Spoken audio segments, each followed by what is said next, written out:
So we have 5 o'clock. Good evening, ladies and gentlemen.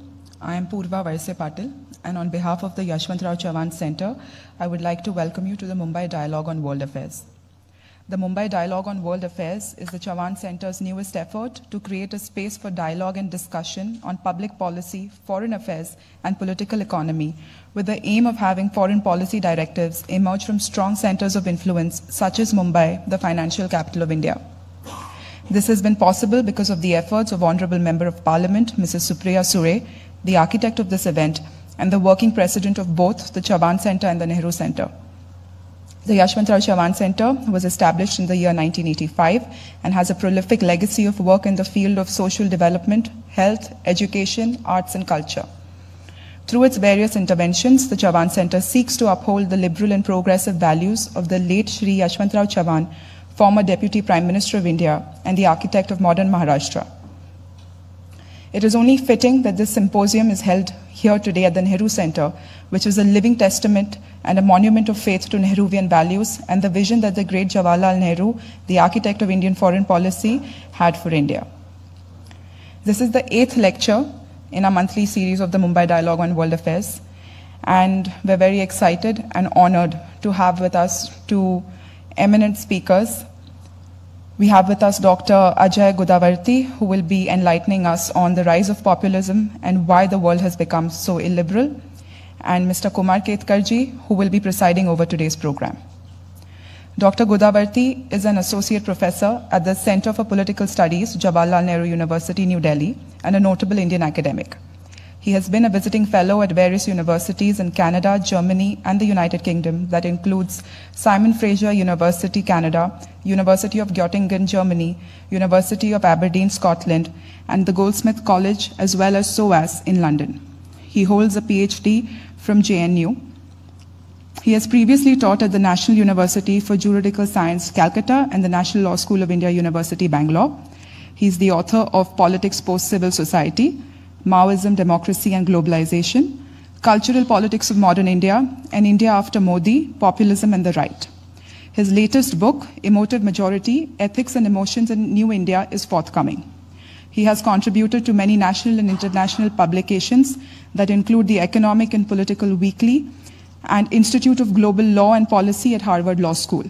Welcome, Dr. Gudavarthy. We're excited to listen to you. And we're deeply honored to have Mr. Kumar Ketkarji with us today as the chairperson for today's program. While Ketkarji requires no introduction, I shall still try to give one. Ketkarji is a distinguished and accomplished personality in the realms of Indian journalism, politics, and academia. Known for his extensive contributions to the field, Mr. Ketkar has earned a reputation as an insightful commentator, author, and public intellectual. With a career spanning over several decades, he has consistently provided valuable analysis and critical perspectives on a wide range of subjects, including politics, economics, social issues, and international affairs. He was the former editor-in-chief of the Dainik Divya Marathi and Lok Satta newspaper. Apart from his journalistic pursuits, Mr. Ketkar has actively engaged in the political arena. He is a member of Rajya Sabha and represents the state of Maharashtra. His political experience has enriched his perspective and provided him with first-hand insights into the functioning of Indian democracy.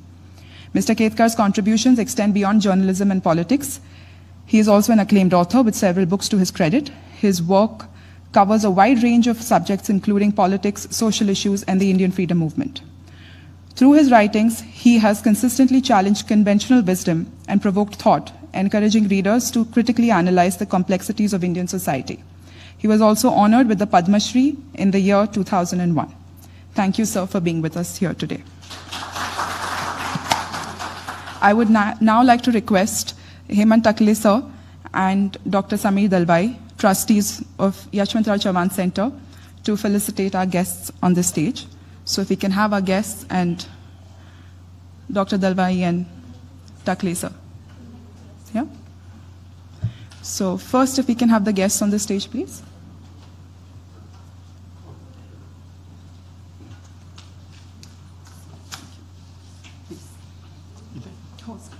Whichever you prefer. Whichever you prefer. He should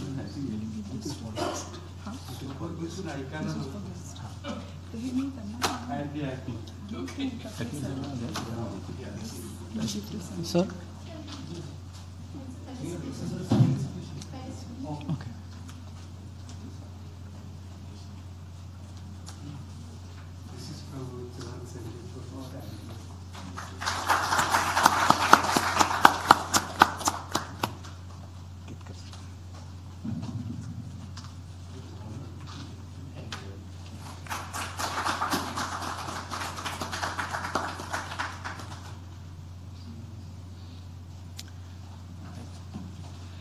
Okay, without any further ado, we shall have Dr. Gudavarthy address the audience.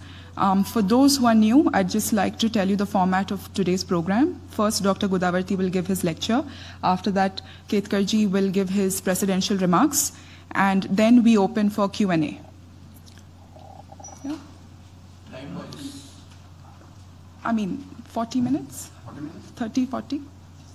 30, yeah?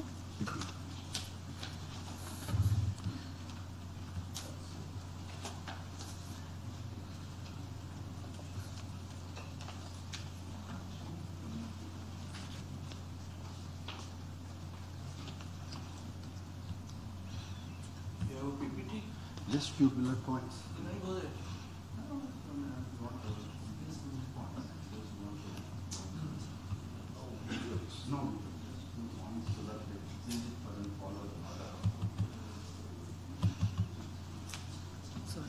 What's happened? This slide.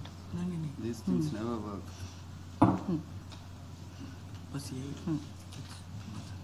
Slideshow. Just slideshow.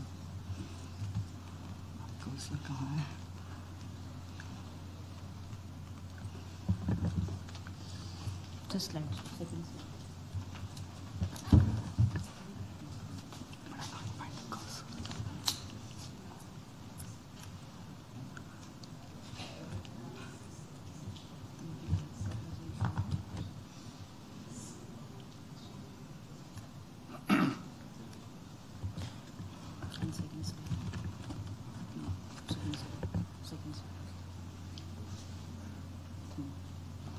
Come.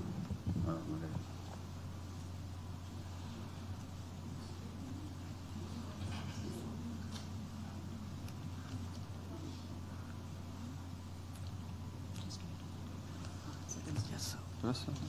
Huh? Come.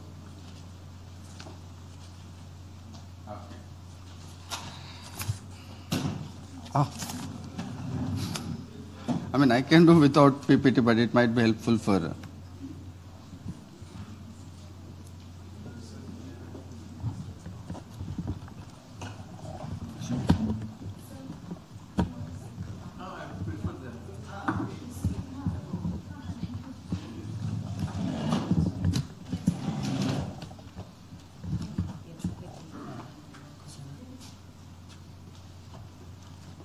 So push the laptop up because I need to put my paper, you know.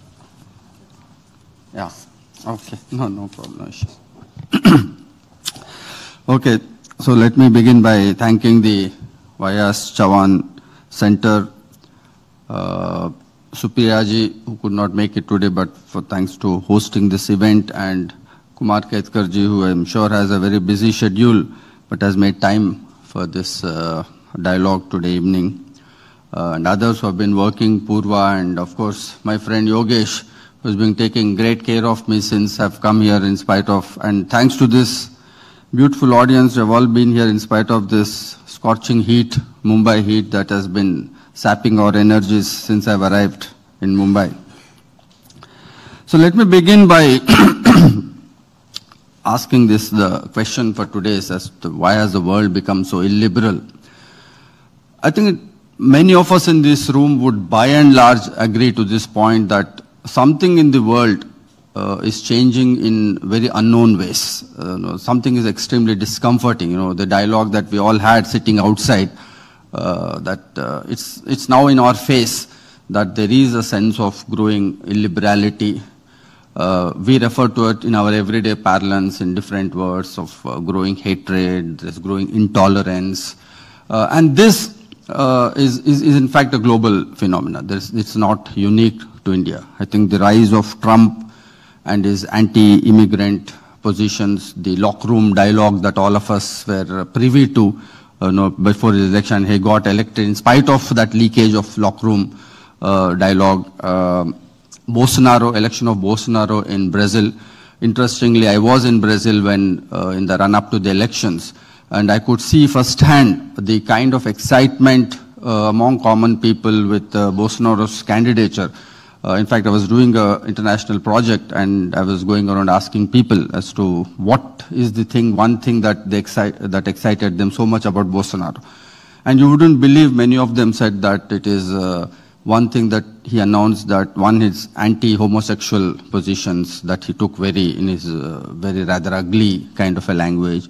The other was, he announced that the first thing he would do after being elected as a president, that he would himself hang drug lords. But as a president, he would be a hangman that he would directly. And this imagination of the president himself being directly hangman who would, execute criminals, excited people, that I used to meet a lot of them in evenings during my pub visits. And the mention of Bolsonaro, some of them would break into dance. That this is the man we were waiting for all through, and we finally heard. Turkey, and we are closely keeping a watch on what's happening in Turkey with Erdogan's results. I was in Turkey a couple of months back, and there is a similar kind of jubilation with Mr. Erdogan's presidentship. The dominant Sunni Muslims are very strongly behind, and the reason they feel is he's a very strong, they say he's a masculine president. So that's what the shopkeepers told me, that why they love Erdogan so much. And of course, in unstated ways, anti-Kurdish position that is, nothing to hide. It's in your face kind of a thing. And question of Germany, that if some of you would recollect that not long back in Cologne there was a neo-Nazi march, a very big march that took place in Cologne with slogans that were fairly racist and anti-immigrant, calling for mass genocidal violence. Even in social democratic welfare countries like Sweden, that you had the anti-immigrant rights, which we thought that at least Scandinavian countries figured very high on welfare, and there was a fair amount of harmony, and these countries are relatively stable nations. Even there were impromptu riots that broke up. And what to speak of India? I think you all know better than me that that many scholars have been referring to India as increasingly converting itself into a kind of an electoral autocracy or ethnic democracy. That's the way scholars have been responding to. So there is no running away from the fact that increasingly democracies across globe, irrespective of they being developed, underdeveloped, whether they're part of the global north or global south, there is something happening to democracies that we don't completely understand.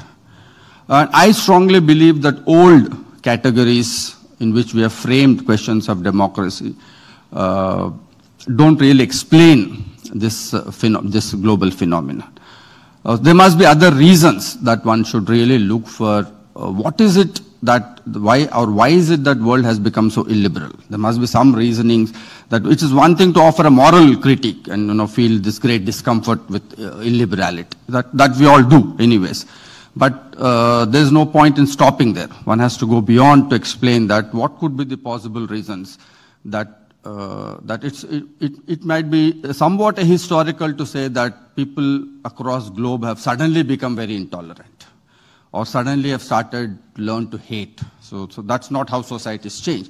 There must be something brewing in societies that has culminated in something which is so visible and which is also so visceral in terms of its hatred politics.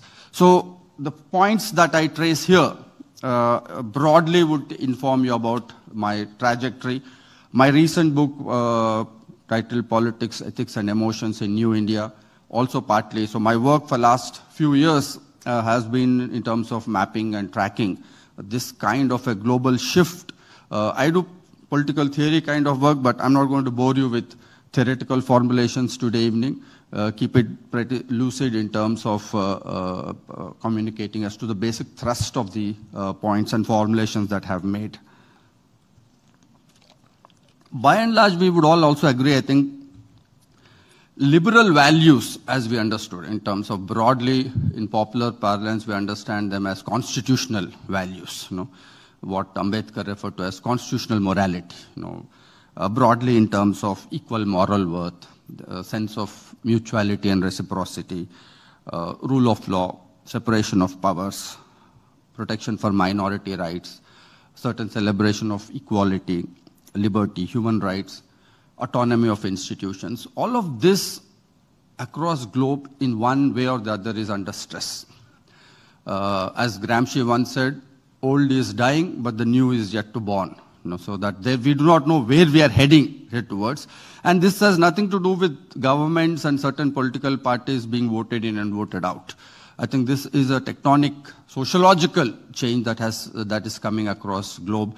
And I think there are new questions being raised which we will need to address. That it is not just an electoral thing that if you push out certain political parties. I mean, already Trump is out, Bolsonaro is out. For all you know, Erdogan might be out. We are all also, as you know, waiting with bated weight of 2024, what is going to happen in India. Hopefully, Turkey and US will repeat in India, but we don't know. But the point is that it's not merely about these electoral outcomes. I mean, these are short-term symptoms that will come and go. But there are, I think, we'll have to address whichever political party with whatever ideological persuasion comes with. There are, I think, long-term sociological changes which we will have to take head on. So those are the 5. There are a lot more I trace in my book, but I prefer to put these 4 or 5 points for your consideration.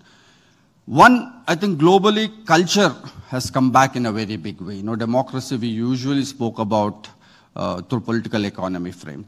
We talked either about about institutions, or we spoke more about questions of economic justice, that social justice is one issue that we always discussed. But somewhat distinct from these, I think culture is now hit right in our face, that we'll have to deal with culture. And these are cultural questions, but it's also a little more complex. It is a cultural framing of questions of economic justice and political questions. So one, why is culture big in such a big way? I would refer you to this English scholar, very interesting book, The Road to Somewhere, David Goodhart. He makes a very interesting formulation. I use it in some of my work. He says that no longer globally at some point in 50s, he says economic inequalities were the key defining fault line across globe. We also divided nations in terms of their development, global north, global south, core and periphery. If some of you are aware of, these were the terminologies that were in global circulations in terms of defining nations where they belong. Class was a very big category. Social structures, very big, gender, race. But he says something unique has happened with the turn of the century in 2000. And he says the new global fault line is between what he refers to as somewheres and anywheres. Somewheres, he says, are those who are territorially bound, culturally rooted. It could be ethnic, it could be nationality identities, it could be local identities, it could be linguistic identities. And he gives very interesting strategies that even in an advanced capitalist country like Britain, 60% of British people still live within 20 miles of where they lived when they were born, where their forefathers lived. So people don't prefer to move out beyond 20 miles radius. This is the lot which sees life through the lens of ascriptive identities, identities that they're born into, in terms of cultural, local preference. Then there is a tiny minority which he calls anywheres. Perhaps many of us in this room would belong to that anywheres, which he says is the open, cosmopolitan, liberal elites, who are open for intercultural mixing, who are open to speak other languages, who are open to travel across globe like many of us do. We are curious about other cultures and cuisines. Like when I travel, I often would want to eat local food. No, I don't go searching for idlis when I go to Europe or I see many of my relations when they come to Delhi, they compel me to take idli. I tell them, yahan pe bhi aake idli khana chahte ho. They say, nahi, idli hi khana hai sham ko. So you can see this is the difference, that some who are closed, who have finite identities in terms of cultural lifestyle. They have complete discomfort with any new culture, intervening. Then there is a tiny cosmopolitan who became over a period of time through constitutional means the new kind of social elites, that they are open, they are cosmopolitan, and they are the ones who are the social base of liberal values. They are the ones who I think who opened up societies and kind of privileged this global modernist view that, it's good to be cosmopolitan, it's good to be open, it's good to be, intermixing, that we are all open even for intercaste or interreligious marriages. That was a kind of the vision. What this has led to is that modernity has pushed what many philosophers from beginning with Nietzsche to Heidegger refer to as a sense of being uprooted. I think large sections of social groups, large cultural groups, simply are unable to cope with the pace of global change. At the rate in which nation states are changing, the rate in which a post-Westphalian order has come, the rate in which we are all now introduced to a kind of a global village we are told we are all part of, that at one hand we celebrate that idea of global village, but deep beneath, I think there is a deep discomfort in terms of the pace of change that globalization is bringing.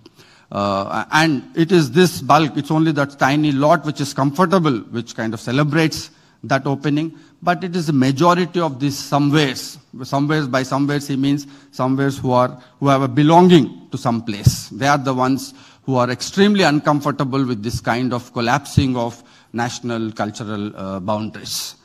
What this has also done, I think, is that modernity has pushed through constitutional, legal, institutional means certain kind of legal rationality, certain kind of a modernist rationality. Which has led to what cultural socialist Zygmunt Bauman says, that all that liberalism expects us is to have ad hoc commitments in life. Everything in one sense has become very contractual. While this somewheres do not believe in that modern rationality, do not believe in ad hoc commitments, but they are looking for very deep sense of belonging.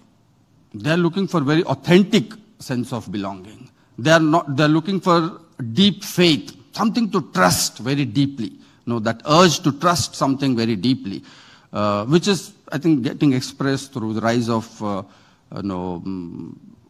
Babas and cult, religious figures. This entire change in the political domain that, from representation we have moved to identification, that we identify with the leader. We don't think leader is a representative of our demands, but we deeply identify. So by and large, my first formulation would be that it is this deep sense, urge for deep sense of belonging that people are looking for, an authentic kind of living, a direct kind of a living, where they can, in an unadulterated way, trust something, put their faith on something. By itself, it may not be a very illiberal thing to do that. So this is the first question that we'll have to think, that it is by and large the failure of modernity that this search and this urge for deep sense of belonging is being somewhere uprooted, is being destabilized and disturbed.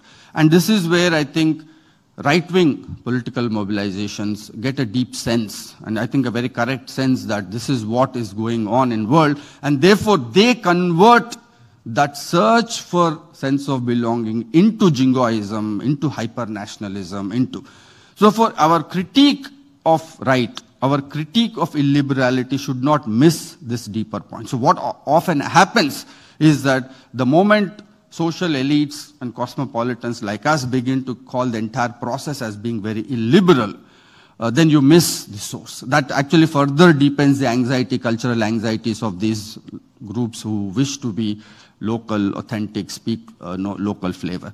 So my first question to you would be, I will raise questions and leave it at that for you to come back and we could kind of discuss on this. So I see one of the big sources of this illiberality is a deep sense of belonging. That if we fail to look into that reasoning and simply dismiss the entire thing as being some kind of intolerance and hatred and illiberality, I think we will be throwing the baby with the bathwater. So how do we retrieve, how do we offer people that deep sense of belonging without that sense of belonging being necessarily, intolerant, toxic majoritarianism, without it being casteist, without it being masculine?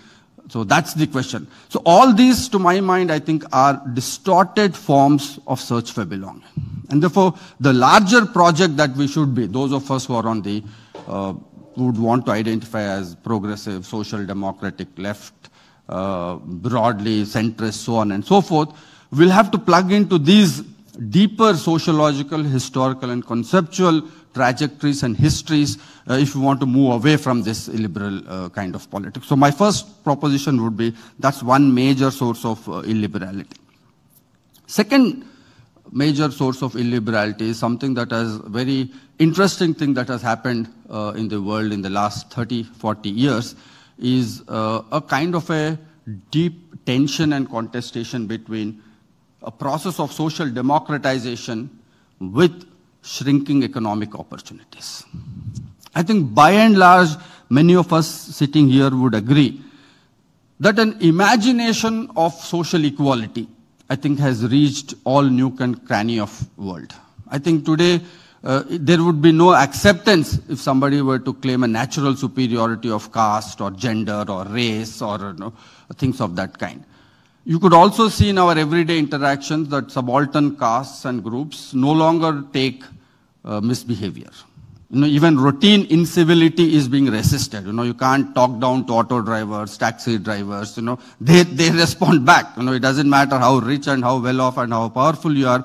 If you misbehave with people, bearers. When I was a child, when we used to go with our parents, it was a very routine affair to talk down towards all these subaltern castes. But today, they resist. So I think a sense of dignity, a question of self-respect, a question of legitimate recognition, the right to be treated with dignity, whether it's women, whether it is people coming from non-caste Hindu backgrounds, I think it's very, very clear. It's very, very distinct. So I think there has been a large scale across globe, a very entrenched process of social democratization. And I say that there are three reasons why the social democratization has happened. One, I think massive spread of education in the last 30, 40, 50 years. Even if you take statistics in India, there has been a steady rise in the literacy rate in India. It has grown from 61% in 2001 to 74.37% in 2018. And the figures are much higher if you go to Europe and other parts of the world. So the literacy rates, I think, have gone up a lot, and education in Indian case, as we know, is one big tool for social mobility. It's not merely a tool for employment. It's not merely a tool for skills, as Skill India program want us to understand that education is not merely a basic skill here. Education is a big escape route to, from social maladies, and it's actually a route for social emancipation and social mobility. So spread of education, and perhaps one reason why there is so much of crisis in education sector today under the current government. Both primary education, 2018 report says more than 71,000 primary government schools have got closed down across India. And just when over 11,000 private schools have opened up. So if you look at the data, it's very, very startling. And all of us are privy to the deep crisis in higher education institutions across India. Coming from JNU, you are hearing from horse's mouth that how higher education institutions of premium quality have been treated under this regime. But interesting part is that it is not restricted to one government. I come from a state of Telangana, and you all know from in Maharashtra, I was talking to Yogesh, education funding is in deep crisis across states in India. It is cutting across all governments, whether they're centrist, whether they're left, whether they're right, whatever parties they might be. There's a huge fund crisis for education. And that's what something it has to do with this link between education and process of social democratization as to why the education is such a big, and if you read details, I'm not going to go into the details of national education policy, you would know what the long-term vision of education is at one basic level is to cut off that link between education and social democratization.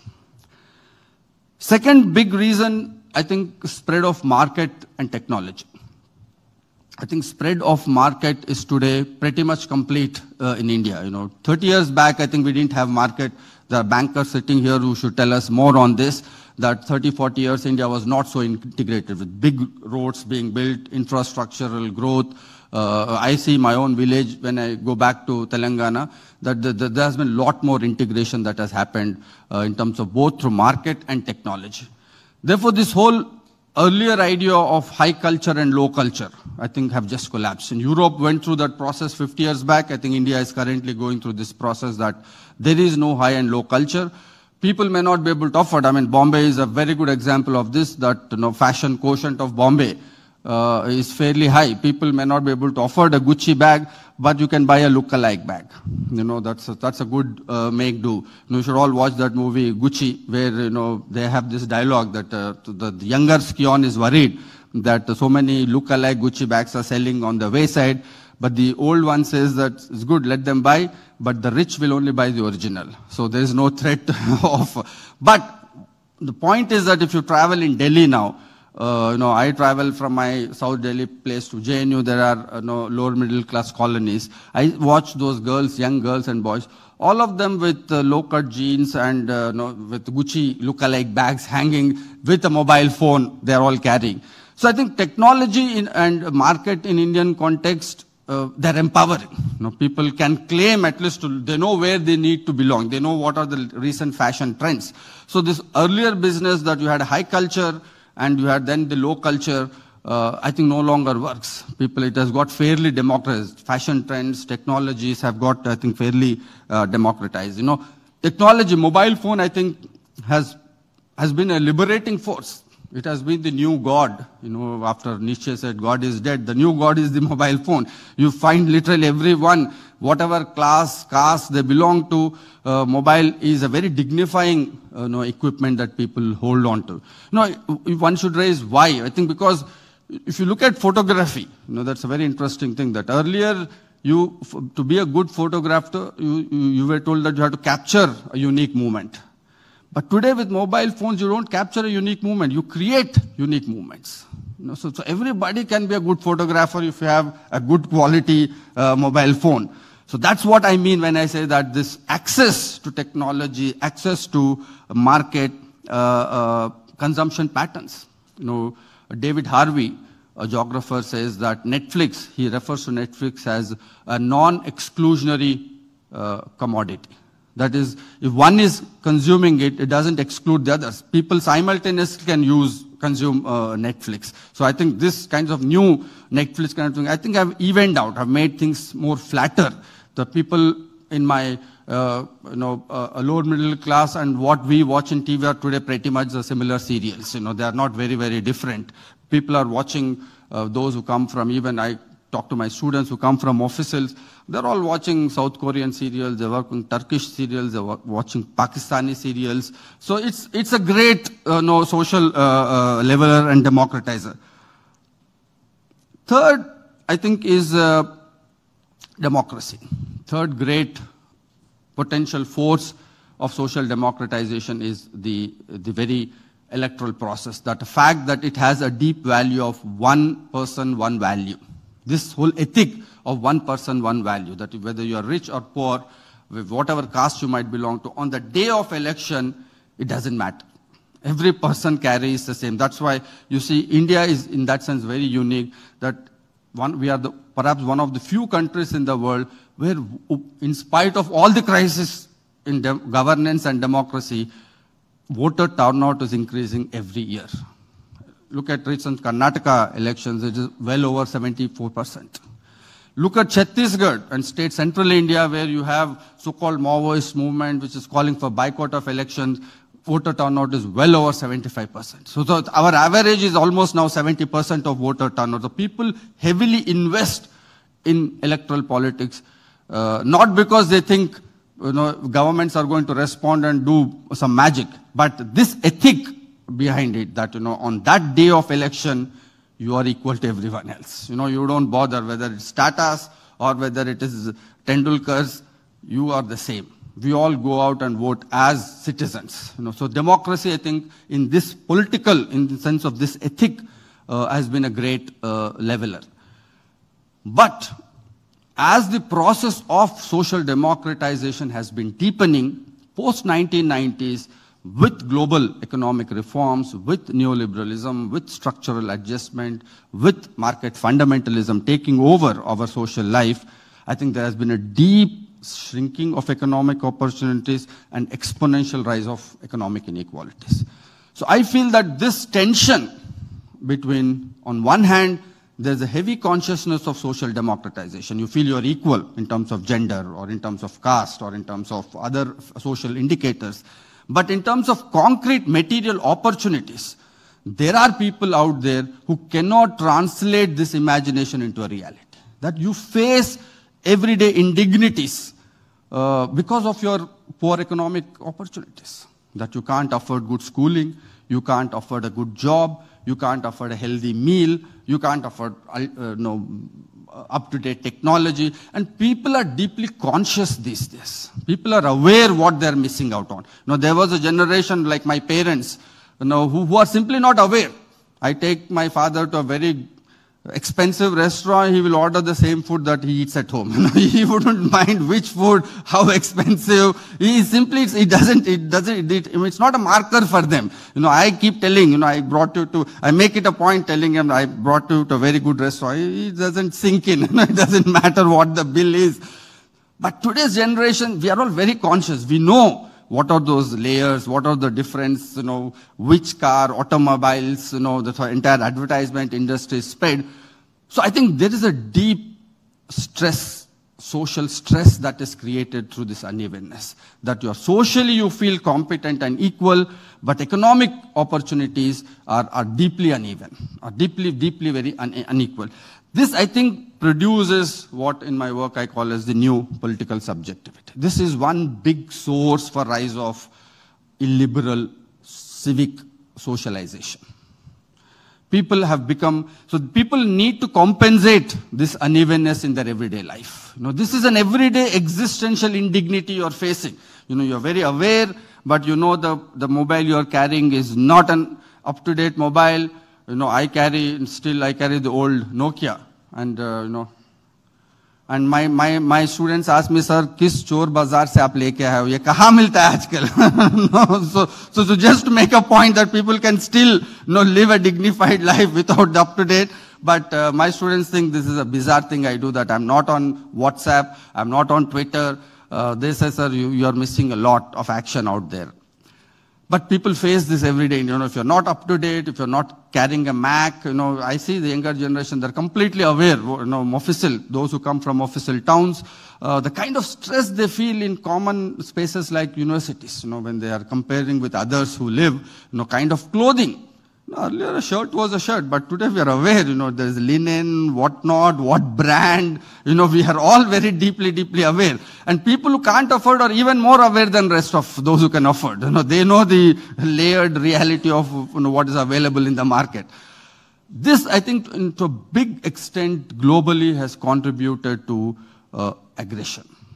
That this aggressive behavior, I feel, what we, for us looks as a very visible growth of intolerance, as a visible growth of hatred, as a visible growth of illiberality, comes from this tension. That, this is a one way people cope with. Similarly, one can dig into it. There are a lot of formulations that I make in my writings in terms of how to understand this. People are forced to also fantasize. That how do you have to fantasize being equal to others. Because simply in reality, what the reality is very harsh and very stark, and you know that indignity hits you very hard. But it's only an escape route in fantasy that you cope and imagine that you are equal to the other person. Therefore, it also leads to kind of projected victimhood. All this dominant caste from Patidars to Jats to Gujars today demanding reservation. They're claiming that we are the most highly victimized. In fact, even Brahmins in India claim we are persecuted and ostracized. We are the losers. So every caste, in one sense, is beginning to feel this deep victimhood. And that partly, that hyper claim of victimhood also comes from this generic condition of unevenness between your social awareness, your social status, and your shrinking economic opportunities. I think part of support for totalitarian, authoritarian leaders and demagogueries comes from this tension. That we see that realization, self-realization of this, our own existential, incompetence, failure. We see it realized in strong men. In populism, we refer to this phenomenon of strong men. Somebody who is very strong, somebody who is very masculine. So that's, I think, is a compensatory mechanism for. Therefore, if we want to, we simply cannot afford to dismiss this entire celebration of strong men as merely some kind of a growing hatred or intolerance. If you want to address that growing illiberality, you'll have to address this underlying social reality of unevenness between that democracies have successfully instilled social democratization, but democracies have also turned neoliberal post-1990s in Indian case, which have also exacerbated economic inequalities. My third point is the question that all of us, I think, debate day in and day night for the last 10 years, is secularism dead? Again, my broad argument is that old terms and old imagination of secularism does not work. I think that categories are the same, but we'll have to raise this whole question. Therefore, I'm not a great champion of going back and referring to Nehruvian secularism or abstract idea of constitution, abstract celebration of democracy. I think that's not going to get us out of the kind of majoritarian impasse that we are facing. We need to move on. I mean, they raised, whether it's Nehru, whether it's Gandhi or Ambedkar, raised questions that were relevant and complex in their own times. And I think in the last 50, 60 odd years, societies have changed beyond recognition. So they were raising questions that were universal to their times, but we cannot simply take their ideas and think that they will provide us ready-made solutions to problems that we are facing in the current times. We'll have to re-signify, transform their ideas, engage with them, but I don't think the ideas that as they are present in their writings are directly relevant to the questions we are. So the secularism is one such good crisis, one such big crisis we are facing across globe again, nothing specific to India. To understand why secularism is in crisis, or to even begin to understand what does the crisis of secularism actually mean, you should all take a look at the Pew Research Survey. The New York-based research organization, couple of years back, conducted one of the largest surveys, and the title of the survey was India and its tolerance. That was based on the tolerance survey, that how tolerant is India. And they came up with some very fascinating findings. This was a survey cutting across caste. This was a survey cutting across metropolitans and officials. This was a survey cutting across religious denomination. They interviewed Hindus, Muslims, and Christians. Invariably, all of them said that we all value diversity. We value diversity as an abstract value. But they said, when it comes to concrete everyday living, we do not want to cohabit together. We do not want Muslims in our areas. Christians would say we do not want Hindus in our areas. The report's formulation is, India is now proponent of living together separately. They say that it's good for India to have Hindus, Muslims, and Christians. It's good to have this religious diversity. It is good to have linguistic diversities. It is good to have regional diversities. They all realize this is very good for democracy. Very interesting. And a startling revelation of this survey is that those who voted for BJP, in fact, value diversity higher than those who have not voted for BJP. But they all believe beneath that, as an abstract value, as an ethical value, diversity is celebrated. That's the imagination of India we all have. But when it comes to the concrete, they said that we don't want to live with people of other religions and castes. How does one even begin to understand this kind of a new social reality? Does this mean we have become secular in a different way? And what should be our notion of secularism in this context?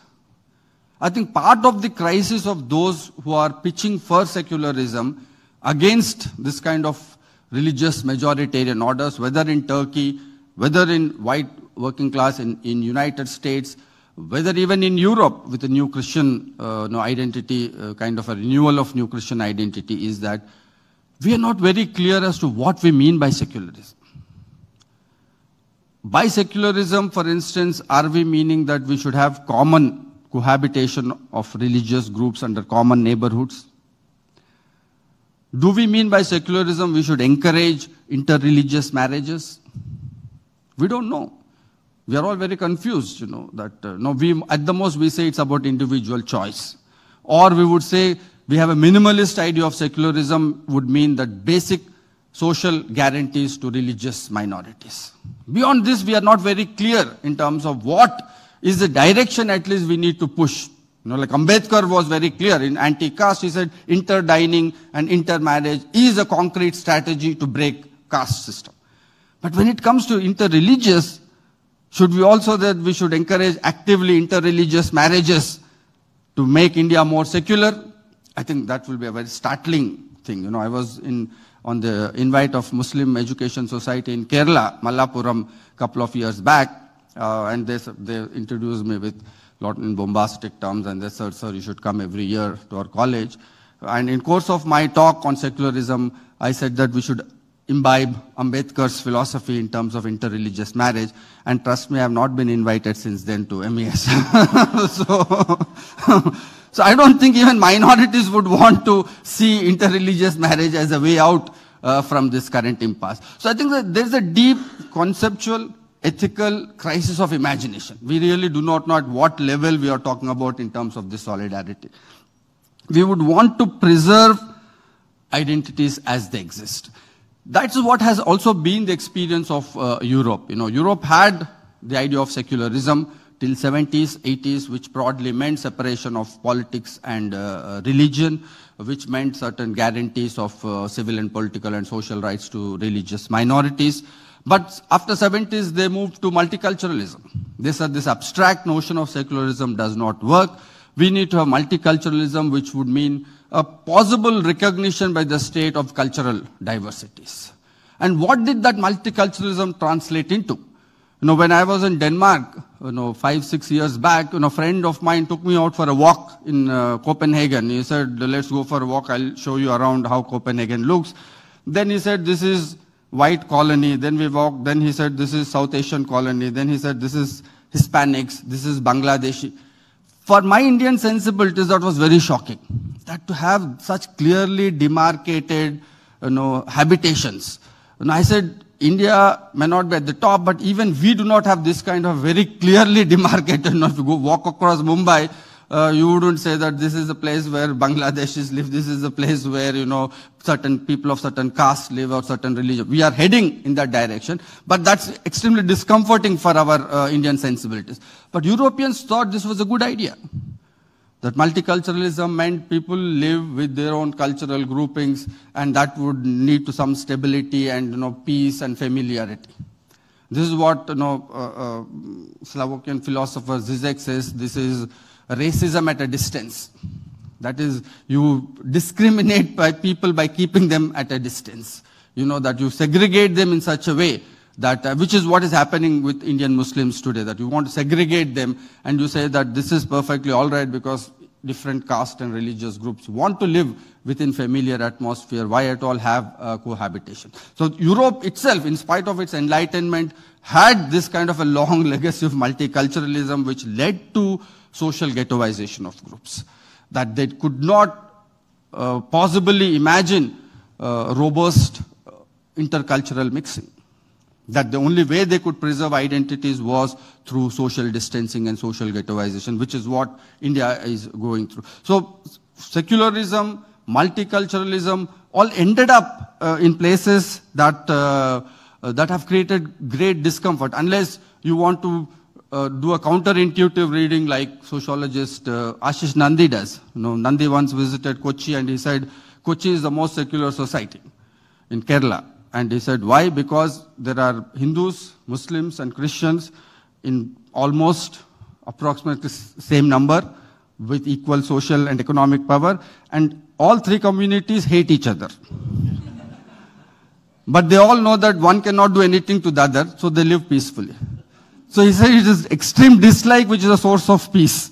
So unless you want to do this kind of a counterintuitive reading of what is good about social ghettoization, I think one big crisis of those of us who are talking about making India more secular would be to raise this question of what Dr. Ambedkar said, his emphasis on fraternity. That today I think there is a context where we need to read, we need to have more concrete social imagination of what this fraternity would actually mean. And how is that we are going to balance the demands of fraternity with the urge of social, caste and religious groups to preserve their own identities. Where do we draw the lines? Right is very clear that they want segregated identities and they want hierarchical arrangement. One of the advantages with right is absolute clarity. And a big disadvantage with our project is we are completely confused.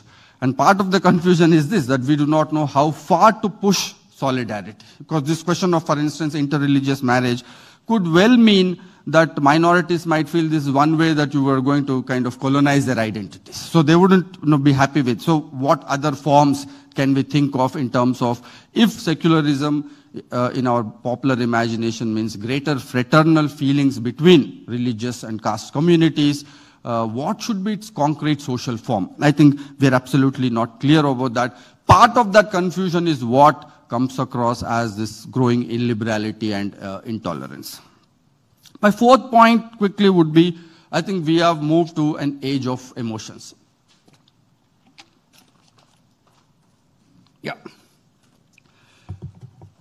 We have 20th century, as many of you know, was referred by Eric Hobsbawm as age of revolutions. I think 21st century, I would call it, is an age of emotions. I think a whole range of new way of social life has come about where there's a different existential issues that have emerged in the public and political realm. At one point we were calculating development through GDP, and then we said that's not a good idea. Amartya Sen said GDP does not account for social development, so we need capabilities approach. Then we moved to social development index. But today we are looking at happiness index. We are raising this question of what is a good life? That, you might have socially and economically developed countries, but those are not necessarily happy countries. Japan is a highly industrialized country, but Tokyo is called the suicide capital of the world. They are suffering from celibacy syndrome. I don't know how many of you are following, but United Kingdom, a couple of years back, has officially inaugurated Ministry of Loneliness. Loneliness is now an epidemic in much of Europe. Social transformation itself is bringing newer questions which are very, very existential in nature. And these cannot be captured through legal rationality, through institutional logic, through economic questions of redistributive justice. These are very hands-on, existential issues that people are facing. And this is, I think, clearly visible all across the globe. Some of my friends in UK have written that one of the reasons for rise of populism across globe, they say, is the rise of global regimes of boredom. That people are extremely bored in today's life. Life has become very repetitive. There is a pervasive sense of anomie and meaninglessness. So boredom, he says, as against excitement and intensification, is one big reason of a crisis of modernity. So I can go on to the range of emotions that I think today have become the way people relate to collective life.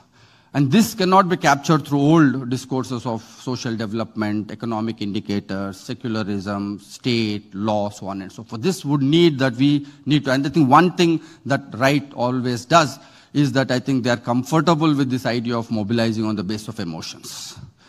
Of course, the kind of emotions that they mobilize, we are uncomfortable with. But again, we should not throw the baby with the bathwater. That, you know, that are we uncomfortable with the kind of emotions that right is mobilizing, or are we uncomfortable with the very idea of bringing emotions into public domain?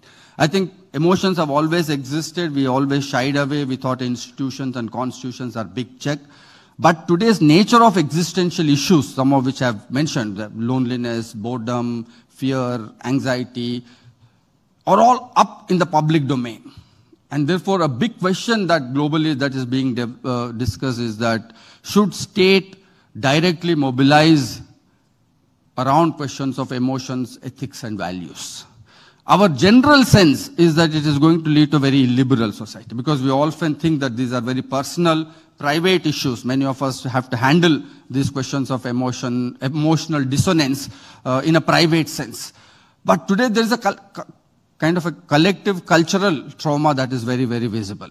You know, that the way, for instance, partition memory is being revived in this country is a question of collective emotions that are being mobilized. Therefore, the fourth question that I raise for your consideration is that emotions themselves are not illiberal. Emotions themselves are not irrational. Emotions are also deeply evaluative. They are not merely unreflective, experiences that human beings have. That we also evaluate our own personal life through emotions, right?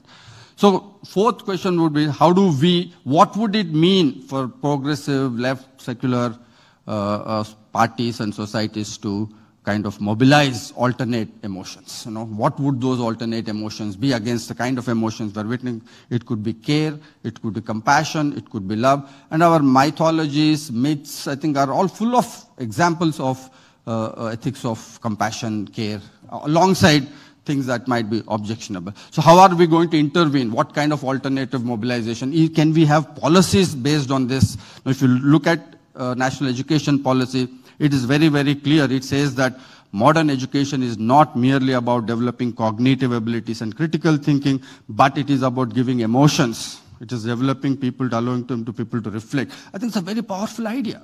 Because if you look at education very closely, for deep interpersonal everyday problems that we face, our education is literally irrelevant. It simply doesn't help you to know people with depression, people with emotional dissonance, with the interpersonal fights we have with our partners. Our education says next to nothing.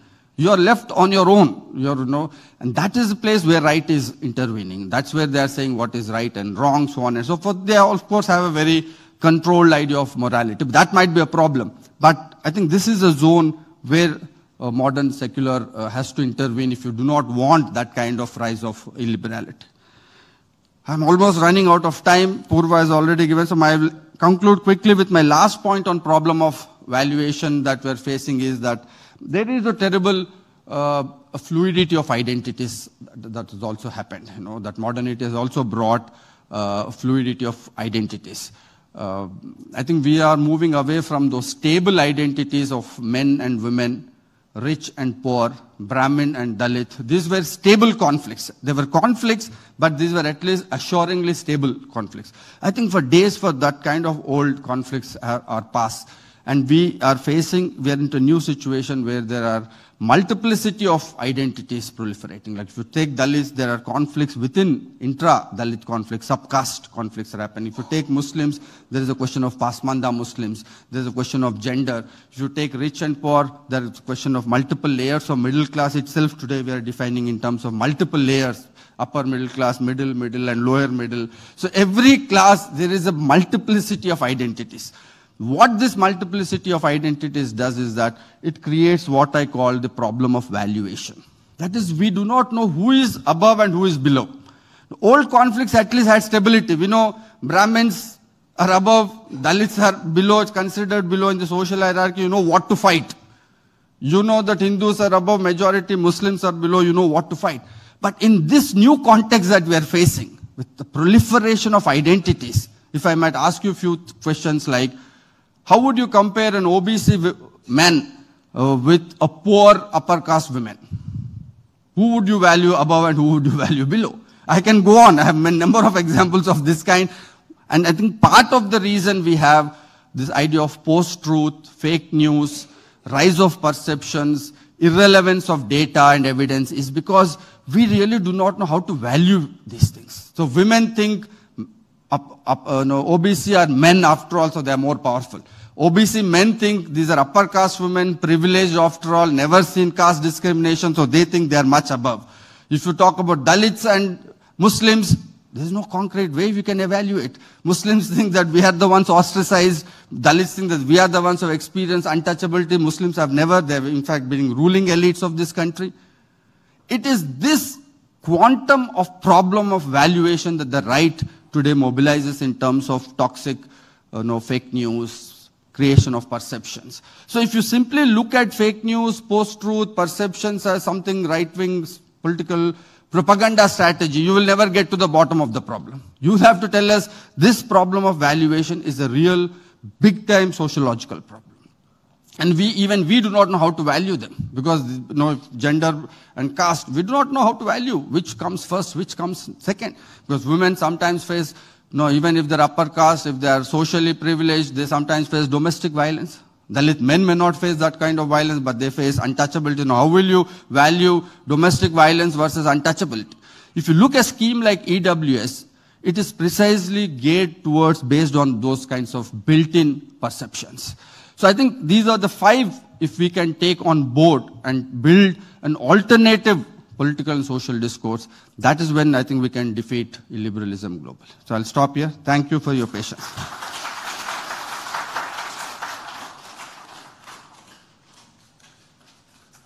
Thank you, Dr. Gudavarthy. That was a very enlightening lecture. And now we'll have Kumar Ketkarji for his presidential address.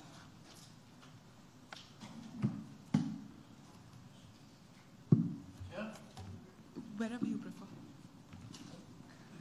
Well, actually, after this very perceptive, convincing, and detailed narrative that we just heard, I think everybody must be introspecting as to what is happening to themselves personally and to collectively to our society or global society. So I will not repeat any point, despite being in chair, which is supposed to summarize what the main speaker has said. He has said so much, it will be impossible to summarize. So chair's job is very difficult. So what I will do is I will raise some issues which perhaps because of time, he has not been able to place before us. So I will raise these issues. They are issues and also partly questions to him, but also my own way of making a statement. So whichever way you look at it. I think I should not be giving more than, say, 10-15 minutes of narrative, perhaps less, and then the floor is open for all of you. And I think we have to finish by 6:55, if I'm right.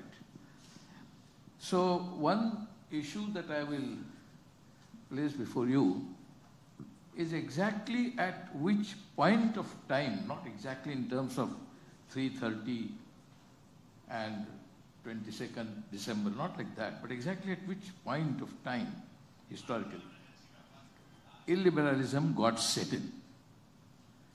Were we illiberal? Let us say in 1965, there was the Indo-Pakistan War. Were we illiberal in 1947 and 48 when there was a Holocaust and Hindus killed Muslims and Muslims killed Hindus and both migrated from one place to other, and yet we discussed partition?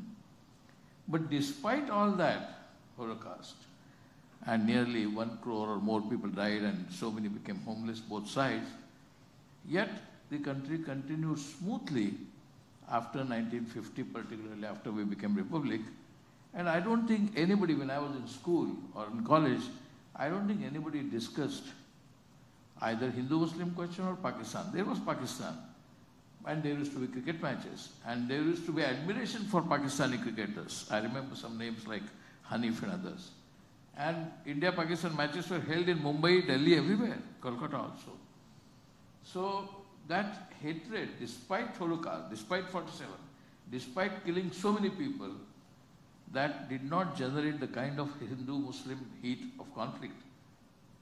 As it were, at that time, I think right up to 1970, 71, when India participated in the war to liberate Bangladesh, there was a grand welcome, and even Pakistan's liberal society welcomed it. And no Muslim country supported Pakistan. Indira Gandhi managed the support of almost all Islamic countries supported India in fighting Pakistan to liberate Bangladesh. And Bangladesh was recognized quickly by many countries. If Pakistan was supported, it was ironically supported, the dictatorship of Yahya Khan was supported ironically by the most democratic country known as United States. They supported.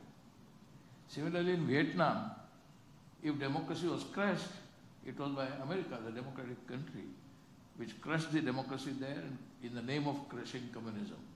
Ho Chi Minh was not that kind of a classical communist like Stalin or something.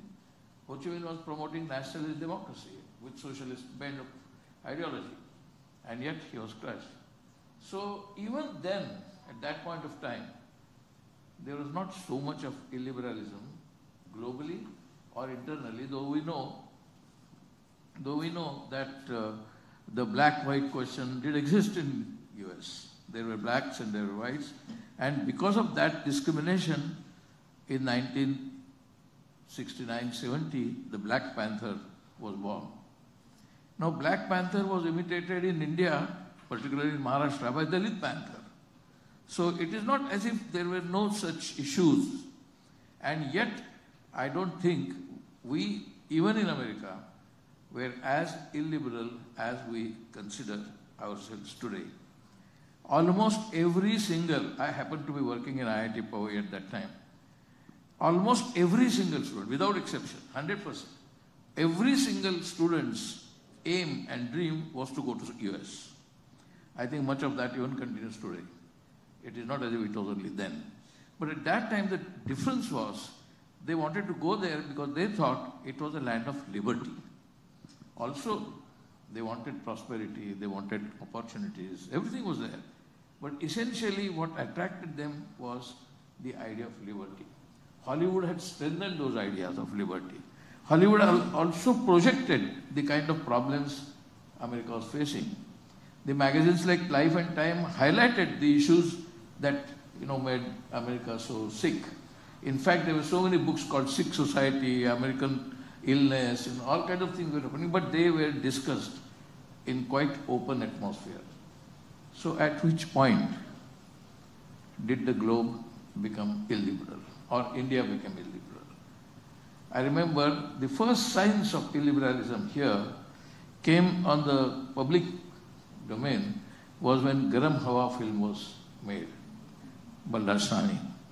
That time there was some kind of a ripple in society that, well, things are not so smooth. But in my class, in my school, which was not a semi-urban, actually it was village come city school in Chembur.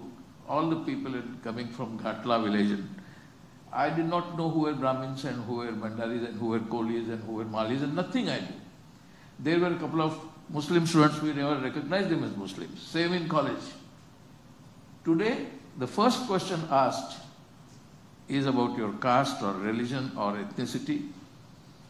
Not exactly color every time, but sometimes even color is identified.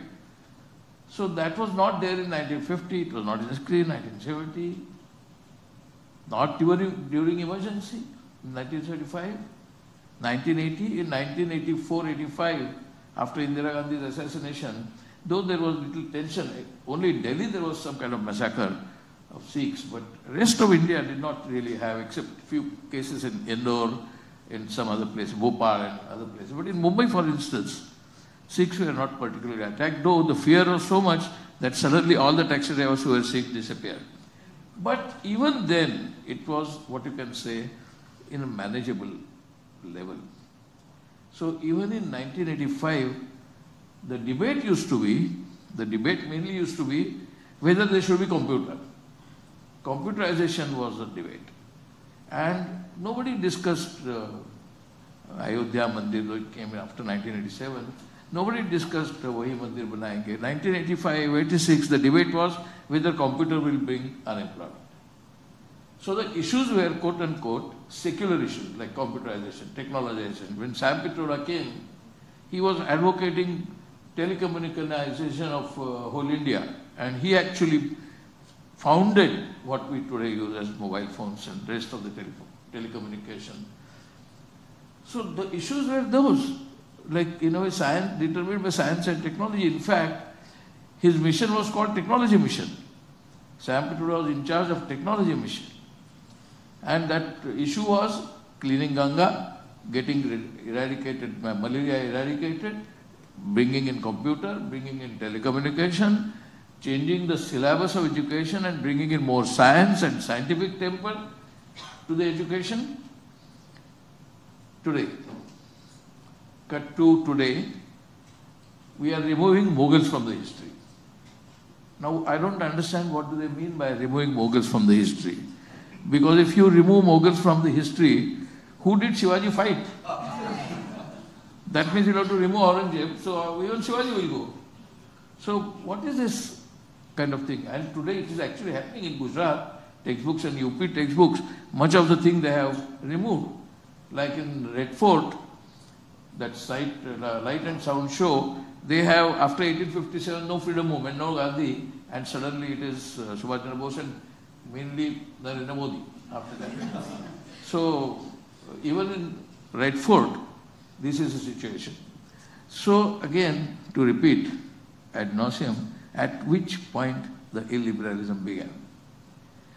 I have my own hypothesis, like he has so many very good hypotheses. I think my hypothesis may have only 10% or 20% worth, but even then I think, since that is not mentioned here, or indirectly mentioned here, I will just put it across. I think, relatively speaking, there was no so much of wealth generation globally and exchange of wealth globally, particularly wealth generation and exchange of wealth, before, let us say, 1980-90. Wealth generation, which began, I think many people here might remember, I was a journalist all my life. So, I have covered the strikes, not strikes of the textile workers or mine workers only, strikes by bank employees, strikes by insurance employees, strikes by journalists ourselves. I used to be on strike. I was in fact the leader of the strike in Economic Times. So, who are they? They are all middle class, white collar people who are on strike. I know their income at 1971, when Garibi Hatao slogan was there. What was the income of an average bank employee, average teacher, average professor, average journalist, average insurance employee? What was the salary you count? Many people can imagine it here. Cut to 1981. Fundamentally, nothing much has changed. Little bit incremental change. 1991, slightly more incremental change with globalization coming and socialism failing. But in 2001, between 1991 and 2001, there is spurt. And between 2001 and 2011, suddenly, today average head of the department in routine college gets something like 1,75,000 to 1,80,000 salary. Those days, even the heads of department would join the march on streets of Mumbai to demand more pay. And more pay means they were not drawing, nobody was drawing more than 20,000, 22,000. Even the head of the department would be, I think, 25,000 rupees maximum in a reputed college.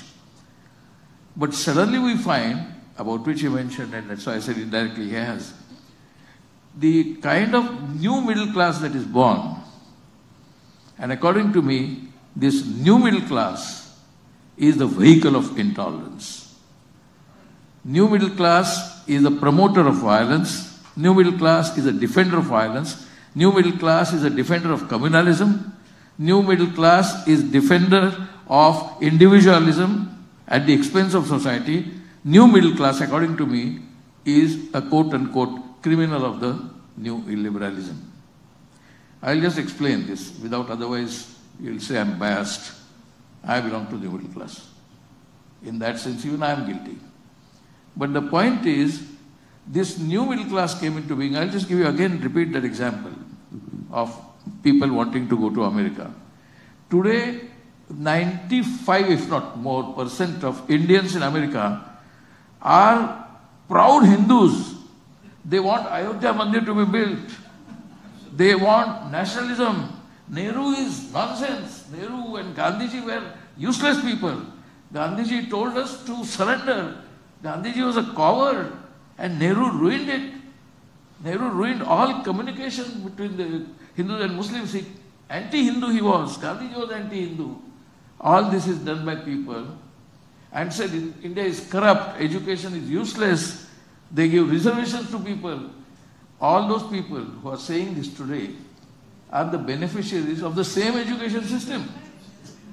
They got their BTech degree and MTech degree and BE or whatever and became computer engineers thanks to Rajiv Gandhi. At that time when Rajiv Gandhi introduced computer, every left and right person was saying computer is bad and computer should be banned. Computer should be banned.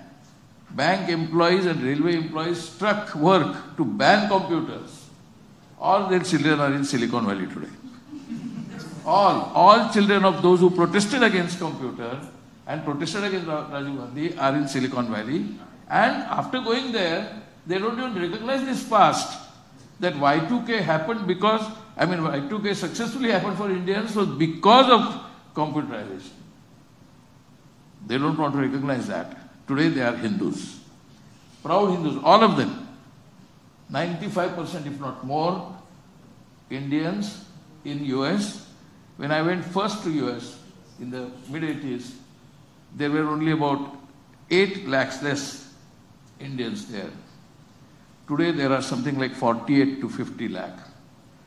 48 to 50 lakh, and I can tell you, out of this 48 to 50 lakh, 40 lakhs are against Nehru, Gandhi, secularism, all the ideas which actually took them there. Education. IITs, the fees were less than 600 rupees. Hostel was virtually free. Today, IIT costs you something like in lakhs of rupees to become BTech. That time they got all this free because education was considered as a right. Without describing it as a right, education was extremely cheap. My entire matriculation happened in perhaps less than 800 to 1000 rupees from 4th standard onwards. Less than 1000 rupees. Because fees were 5 rupees, 6 rupees.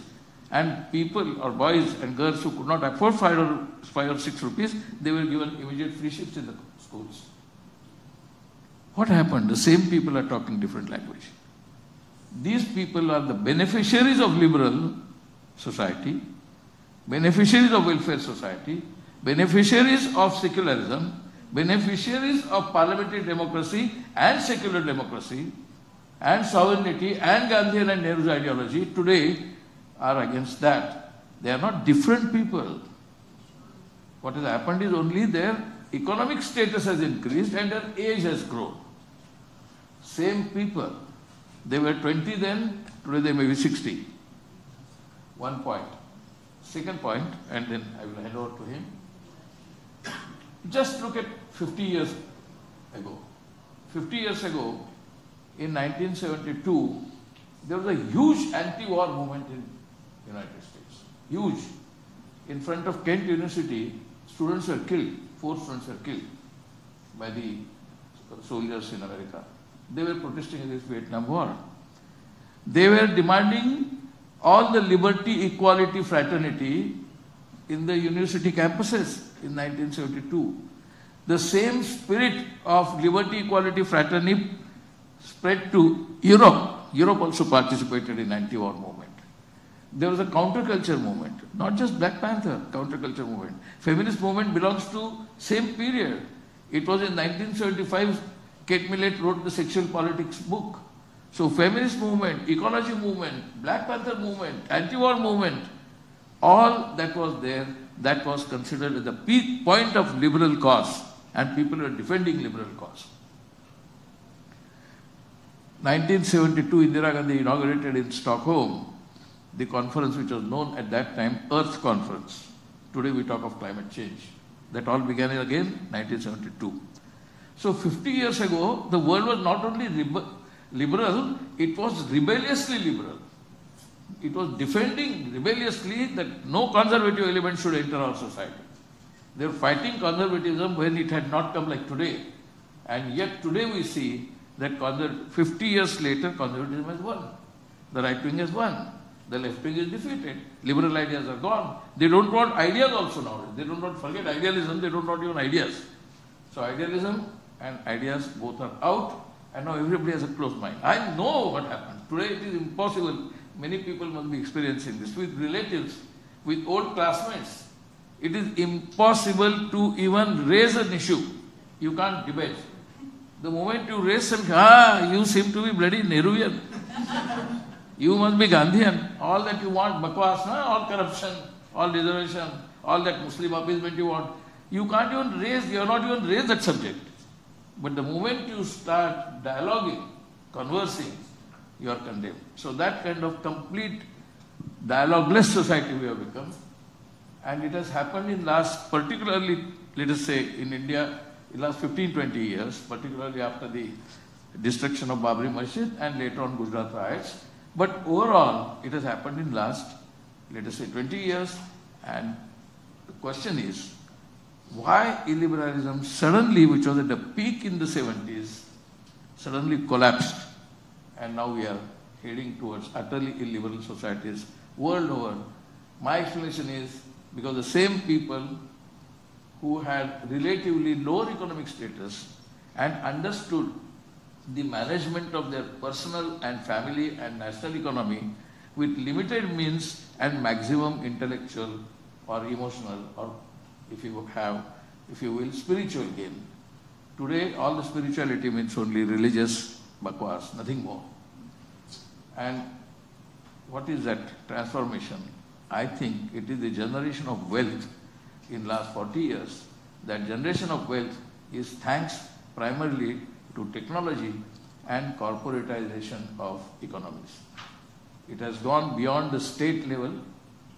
It has gone beyond the social level. I don't see any social group coming together to start a school. All the schools that I studied in or around us were created not by government. They were all created by freedom fighters, later on social workers. They went house to house, collected donations and started schools, started colleges also. Many colleges today are actually product of that social altruism. That has gone. I think it is necessary to understand at which point it disappeared. Not that we should go back, as you correctly said. We cannot go back to that point, but then we know where the cancer entered. So if we know where the cancer entered, perhaps we can remove with modern technology that particular cancerous area and start making a new liberal society, perhaps with new definitions, but old understanding. Thank you.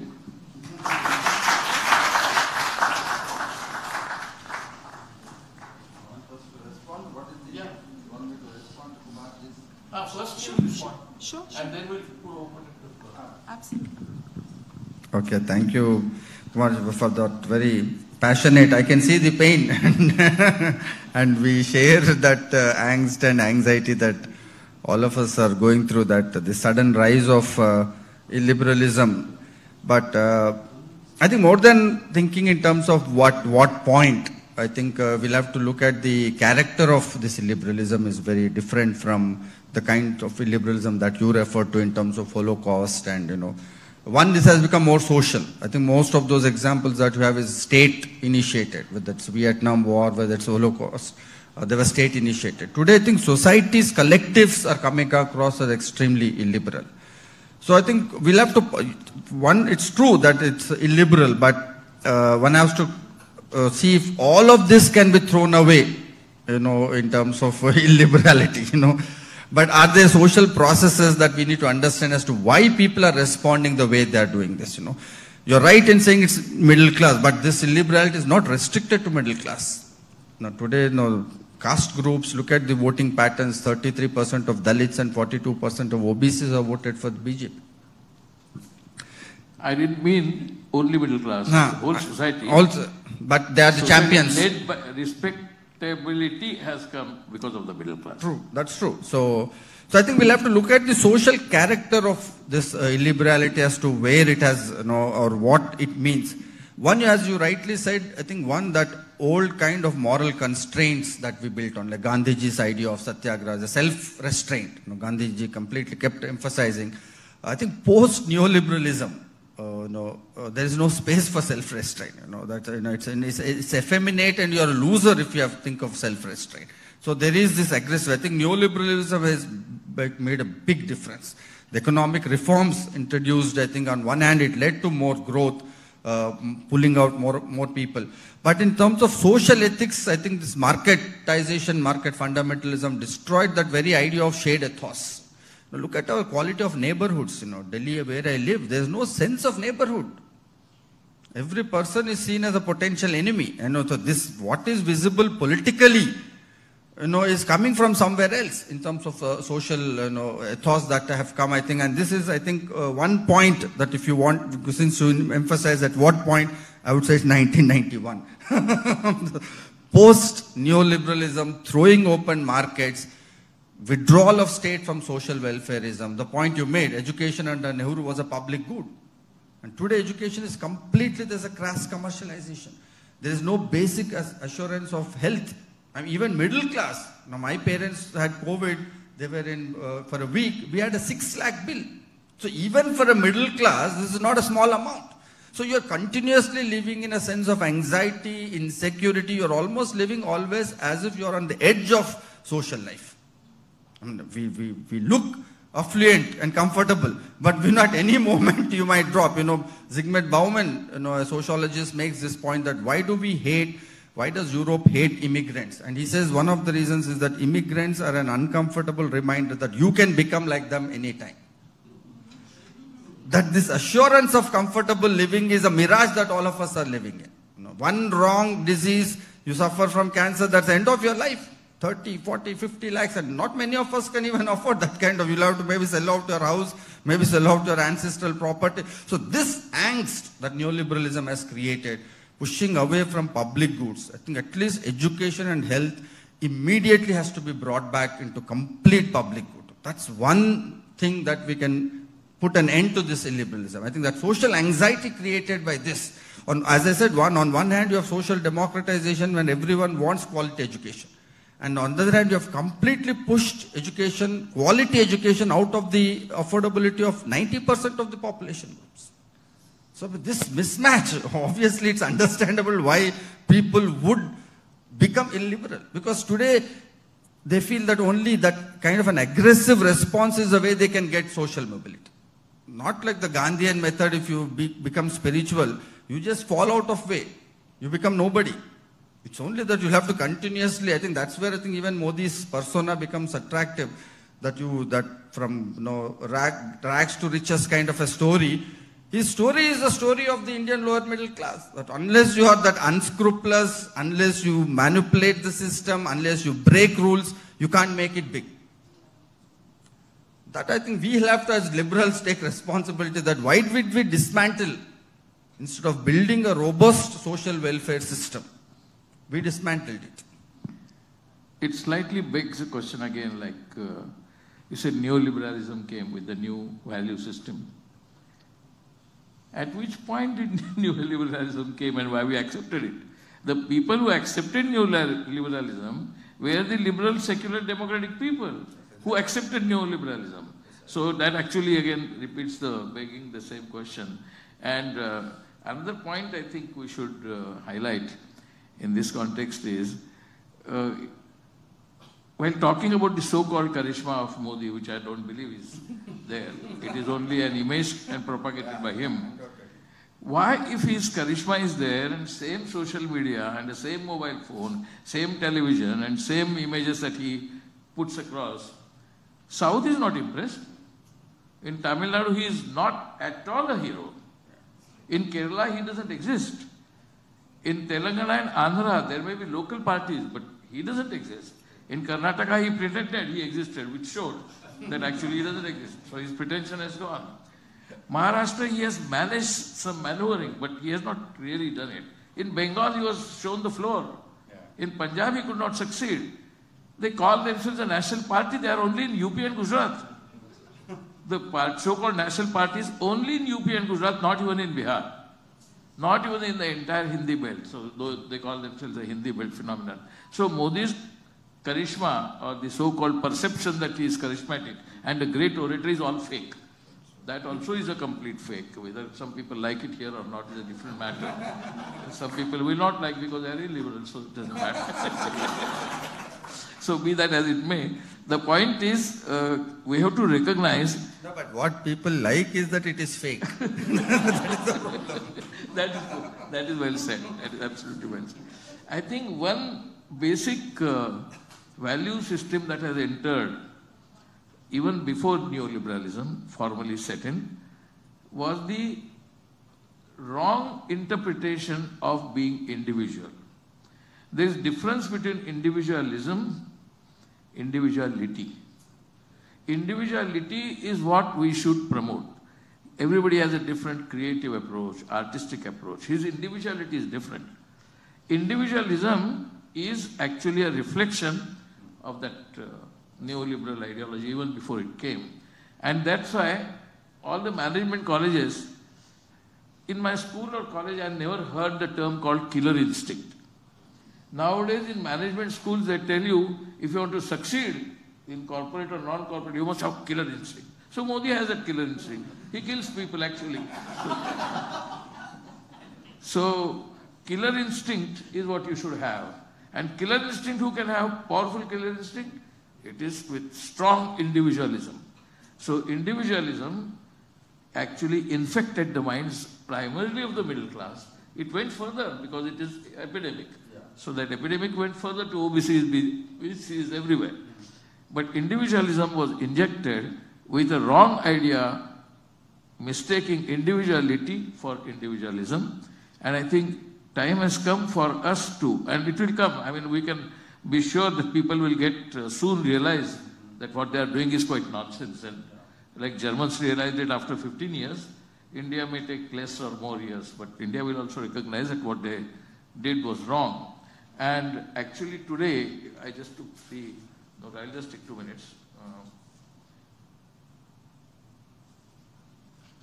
As many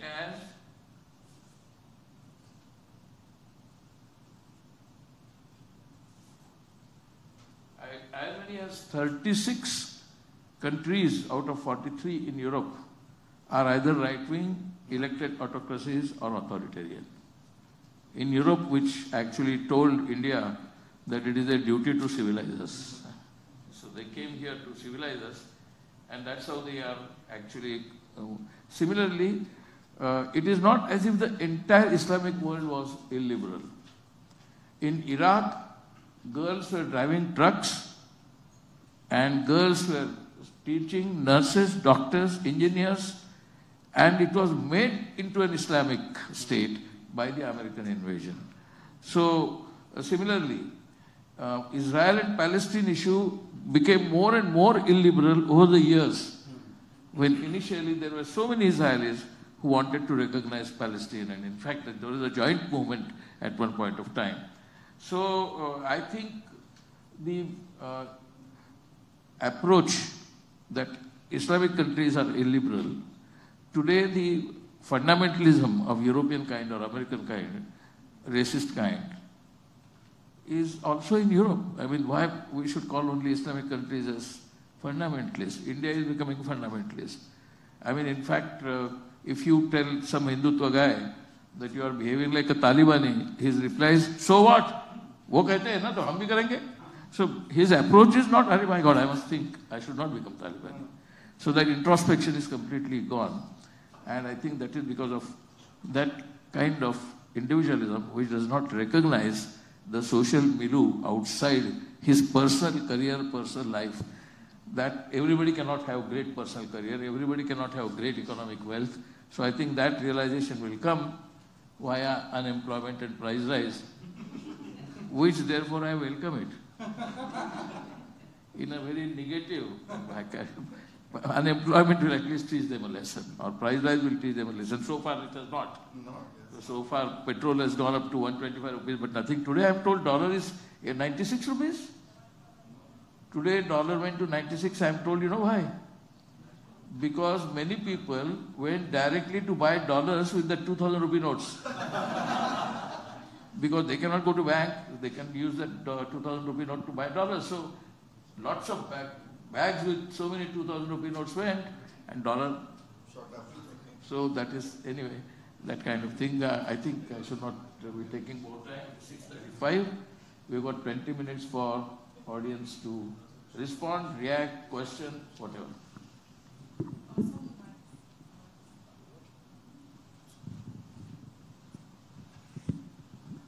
Good evening, sir, and thank you both of you.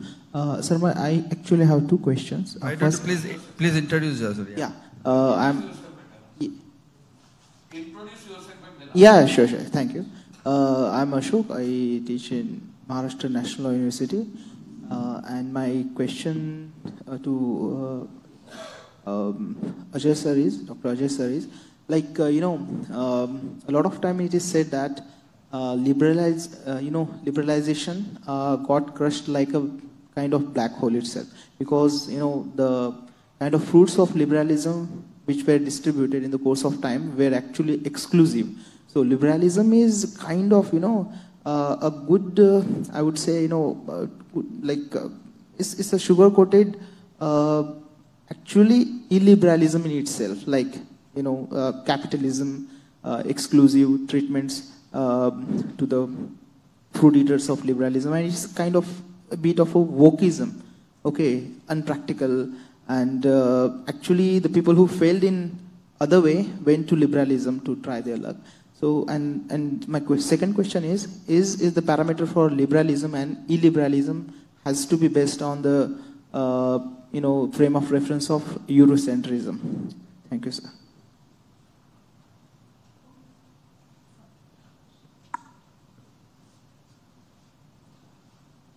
Hi, Tushar Gandhi.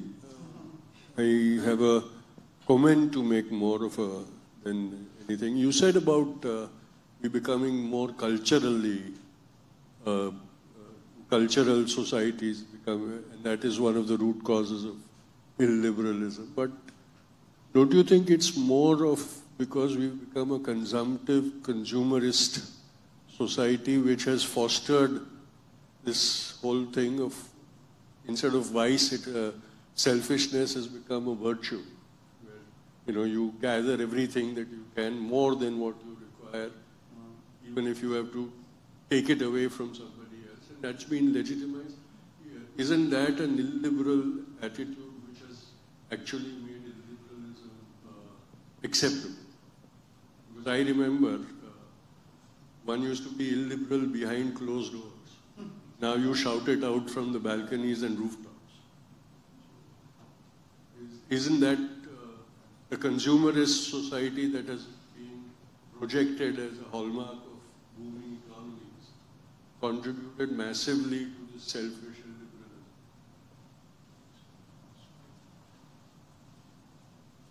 It's more like a thought that I actually cultivated while listening to you right now is, you had a point there saying that age of emotions. Age of emotion. I feel more likely the emotion that is prevailing right now is the age of fear.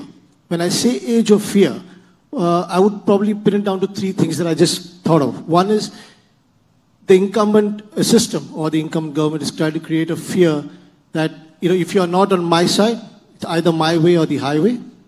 Second fear that comes to that kind of people, that they say, whether I say something or whether I do something or not, it's just going to be the same again.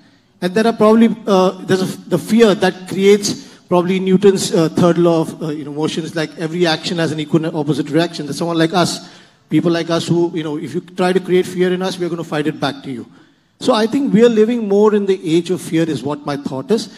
And I'm going to say it in this way, that illiberalism is a tool of fear. So when you start projecting illiberalism, you set it as a fear in the minds of people. When I say that, I would give example of, currently they're saying what you eat, what you should dress, what you should see. So if you show this kind of illiberalism, you set a fear in the minds of people that if you're not with me, you don't get anything. And if you're with me, you can still get away with whatever you're doing. So I think we are living more in the age of fear. That's the emotion that's prevailing in the country at the moment. Hello, my name is Dr. Samir Dalwai. I'm a developmental pediatrician. I work with child psychology. It was fascinating to hear you speak because when you spoke about it from a political science point of view, or at the community and the world at large, I could identify with each and every child we see, and the same way the emotions reflect in the child, and how when you project at a larger level, it's happening at a daily level in the life of each and every child, each and every home. And when we talked about illiberalism, everything that, sir, you also mentioned about individualism versus individuality, it was so nice. Every parent now wants their child to have that killer instinct. So you don't have to go to MBA college for it. The parents themselves feel that my child. So I have often parents who come and tell me, मेरा बच्चा school से मार खा के आता है, मैं बोलता हूँ तू मार के आ. Parents tell me, आप बताओ उसको हम कैसे बोले कि he can exert his right through violence. Now if parents, I'm changing the paradigm from political science to parenthood. If parents want their child to grab and want him to be violent, how then can we ever go ahead and have a liberal society? Sorry, sir, I just forgot to introduce myself. My name is Clyde Crasto, and I'm the national spokesperson of the Nationalist Congress Party, NCP.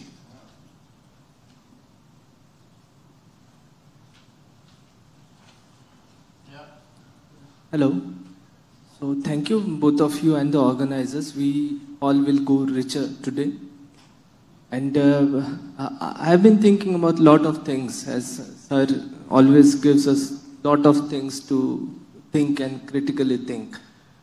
You have mentioned, sir, about, and in my introduction, I am Dr. Vritant. I teach politics at KC College, and I am also a student of Ajay, sir. So, sir, I have been your student, and I think I know what you have been thinking for a long time. And this thinking which you are doing today about populism and now about the politics of emotions, I see that you are living today and you are thinking today. And today, while you were speaking, you mentioned fraternity. And practically thinking, fraternity has been talked about for a long time, and we know how Dr. Ambedkar related fraternity in Indian context. But politically, theoretically, we know what fraternity is. But is it really possible in today's India? And if it is, please let us know through political, theoretical way, how is it possible? Thank you, sir. Yeah. There are two more questions.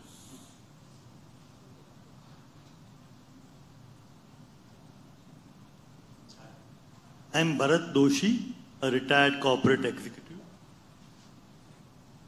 I'm echoing the sentiment expressed earlier about the fear and the element of fear which prevails. And very nicely put that it is fear if you are against me, then it is fear that something will happen to me. Or if you are with me, then whatever I do wrong, it will still be protected.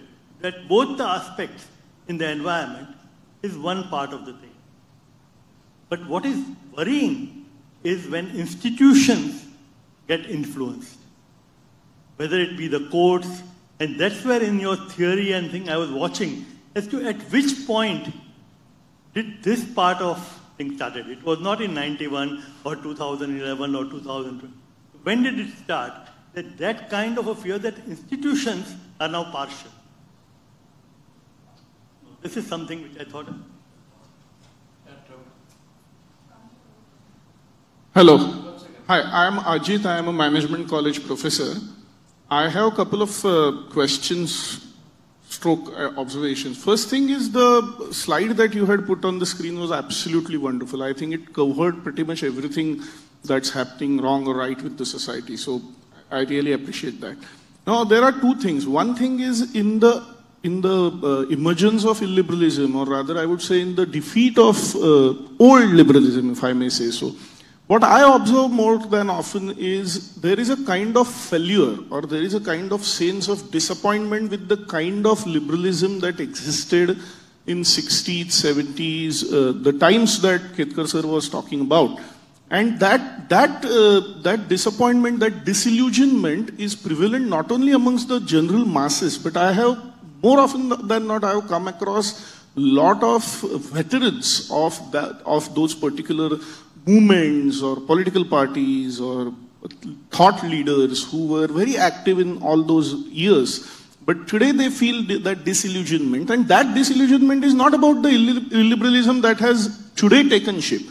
They have a lot of disillusionment and disappointment about their own activities, their own leaders, their own colleagues, a lot of differences of opinion which led to frustration, depression.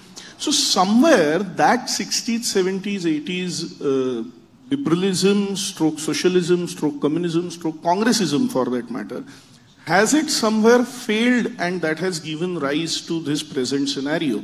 That was my first question. And second thing is, as I said, that slide was wonderful and pretty much covered everything. The only thing that probably being me myself a chartered accountant, I believe that some light can be thrown on the change of financial structures of the society in general. For example, in case of subprime crisis, there were bar girls or there were pole dancers who had borrowed to purchase 4 or 5 different houses.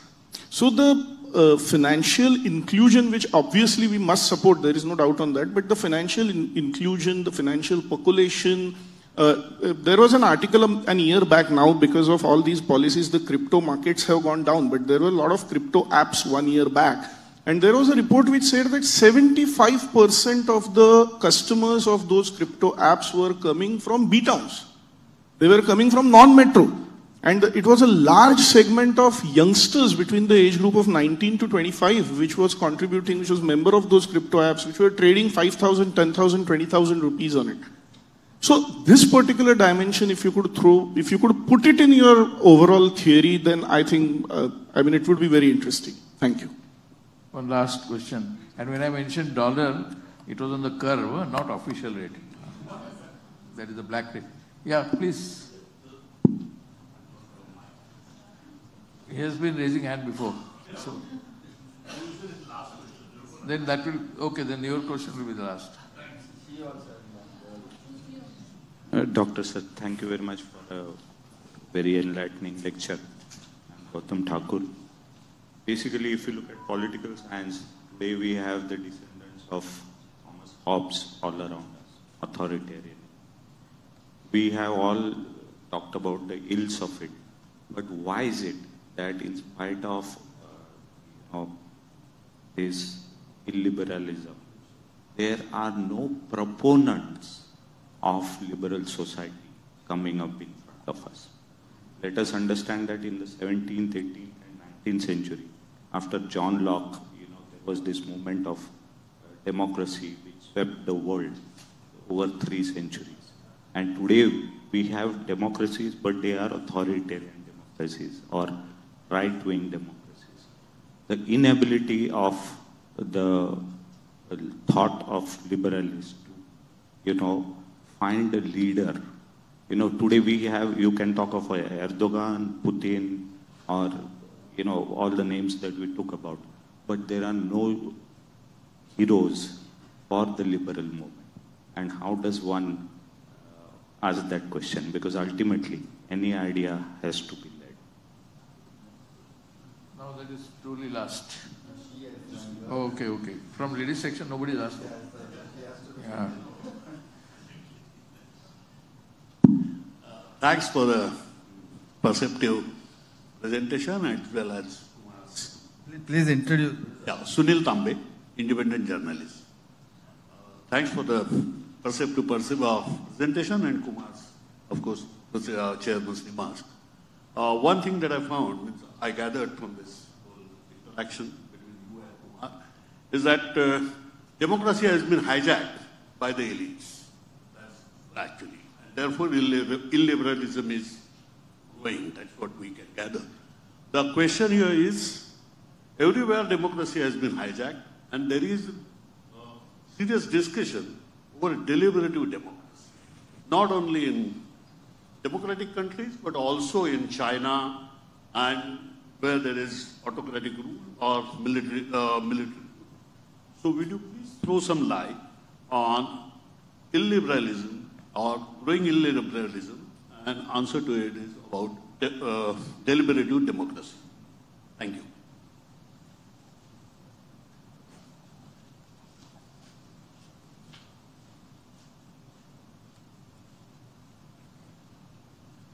Good evening, sir. It was wonderful listening to both of you. What I could gather is somehow neoliberalism has emerged as a villain somehow. And, somehow it also shows dystopian features. Because I'm thinking of Orwell when he says, under the chestnut tree, I sold you and you sold me. So this entire environment of, mistrust, fear. So are we looking towards a dystopian future? I would like to know from you. Thank you. Over to you. Oh. Will be the last.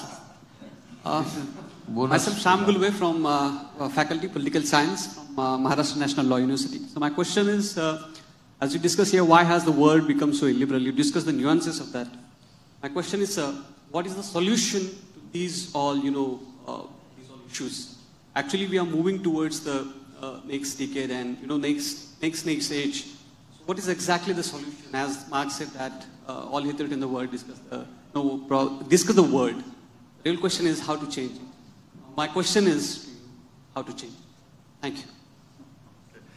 Okay, so thanks to all these great questions and very difficult. So it's difficult questions to answer. The range is huge, but I'll club them. I don't think I think also want of time. So one big question that has emerged through different deliberations is this very crisis of liberalism, that it's Eurocentric and that there are problems within liberalism itself. So why should we actually become more liberal? Maybe it's something good in becoming illiberal. I mean, you didn't say that, but that's what the question is interrogated.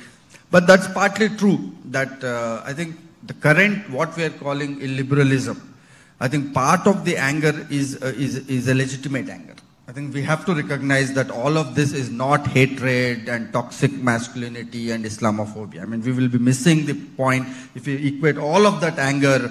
It is a different matter that the right is converting that legitimate anger into toxic majoritarianism and Islamophobia. But there are definitely legitimate sources as to why people should be angry. So if you take liberalism, the question many of you asked, therefore people are angry with institutions, for instance.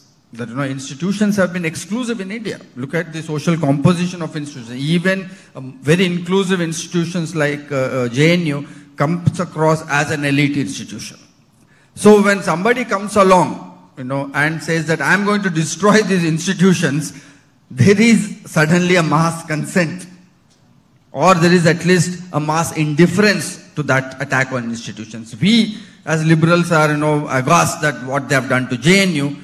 But in the general public, there is not much of an angst. That we are unable to mobilize that angst among people towards whether it's educational institutions, whether it is courts, whether it is liberal democratic institutions, whether the way parliament has been treated. Look at the placid response to even Rahul Gandhi's disqualification.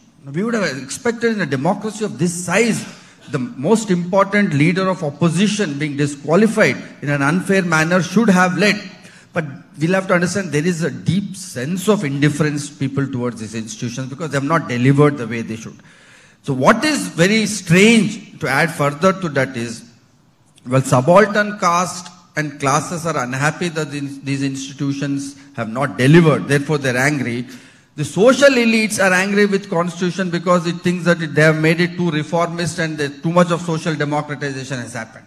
That subalterns, Dalits, OBCs are asserting today over us. So they are angry for a different reason. So we are in one sense in a very unique historical movement where both social elites are angry with constitution, subalterns are angry with constitutions. Social elites do not have trust in institutions, subaltern castes do not have trust in institutions. That is precise reason why this kind of a demagoguery is finding a resonance, cutting across caste and classes. That there is no barrier, there is no regional, there is no caste which does not celebrate. So we'll have to go back that there was a genuine crisis of liberalism and it's a legitimate anger. So once you read, then we can raise different set of questions that then what do we do out of it? If all of this is not an illegitimate illiberalism and just hatred and all of that, then we'll have to ask that what are the other ways in which we can tap this anger. So that's where I think certain liberal principles might be useful, but obviously we'll have to rework all of that, how else to accommodate this growing anger. So therefore in my previous book on populism, I end by saying that populism might throw demagoguery, but all of populism is not bad. Because it is reminding of certain crisis that was very evident, which was not evident during Nehruvian era. I think that the comfort of Nehruvian liberalism was that there was this huge, humongous gap between social elites and subalterns. So I think the liberalism had a comfort zone there. But today when 50 years of democratization, when we are actually beginning to see the effects of equality, when we see more Dalits, more OBCs, more women in institutions and public spaces, that is when our anxieties are going up.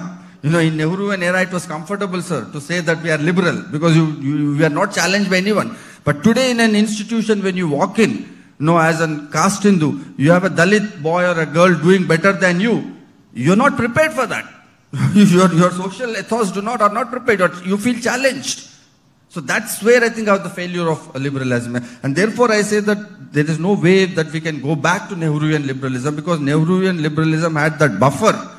And the even Gandhian ethos had that buffer of humongous social inequalities. Therefore, I always argue that equality is a very romantic ideal at a distance. But when equality comes close to us, it becomes Frankenstein. We are all scared of equality because you are being challenged. You are being challenged at home by your partners and wives. You are challenged in centers by your non-caste Bahujan colleagues. Bahujan colleagues challenge you with new knowledge systems. So you are being challenged everywhere. And that's the anxiety that caste Hindu social elites have been absolutely unprepared for this kind of an inclusion. And that's part of the reason why I think there's no way we should go back to that old liberalism, but reread this sense of, this anger, where it is coming from, and then see what kind of an alternatives can we really think about. And Tushar's, I think, is a good question in terms of consumerism is in fact, I think it's a very big issue. But if you look at the way we often frame this whole consumption and consumerism, for instance, the way you have framed it in terms of selfishness and growing acquisitive nature. But I would request you that let's look at this process from bottom up.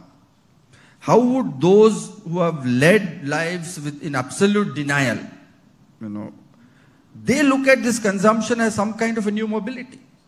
The fact that somebody, who is socially ostracized in a village now comes to the suburbans of Bombay and has a mobile phone, that looks liberating to him. So if you tell them, so that's problem with our liberal left, that's where we are ending up with problem. If you tell him, this is all selfishness, he is not going to listen to us.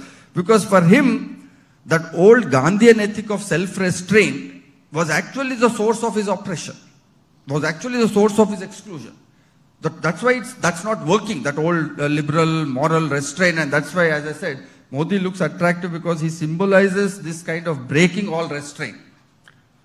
Kisi ka sunna ka zarurat nahi. Do whatever works for you. In that kind of a context, we'll have to read in our own, we have been such an unequal society in terms of caste and class.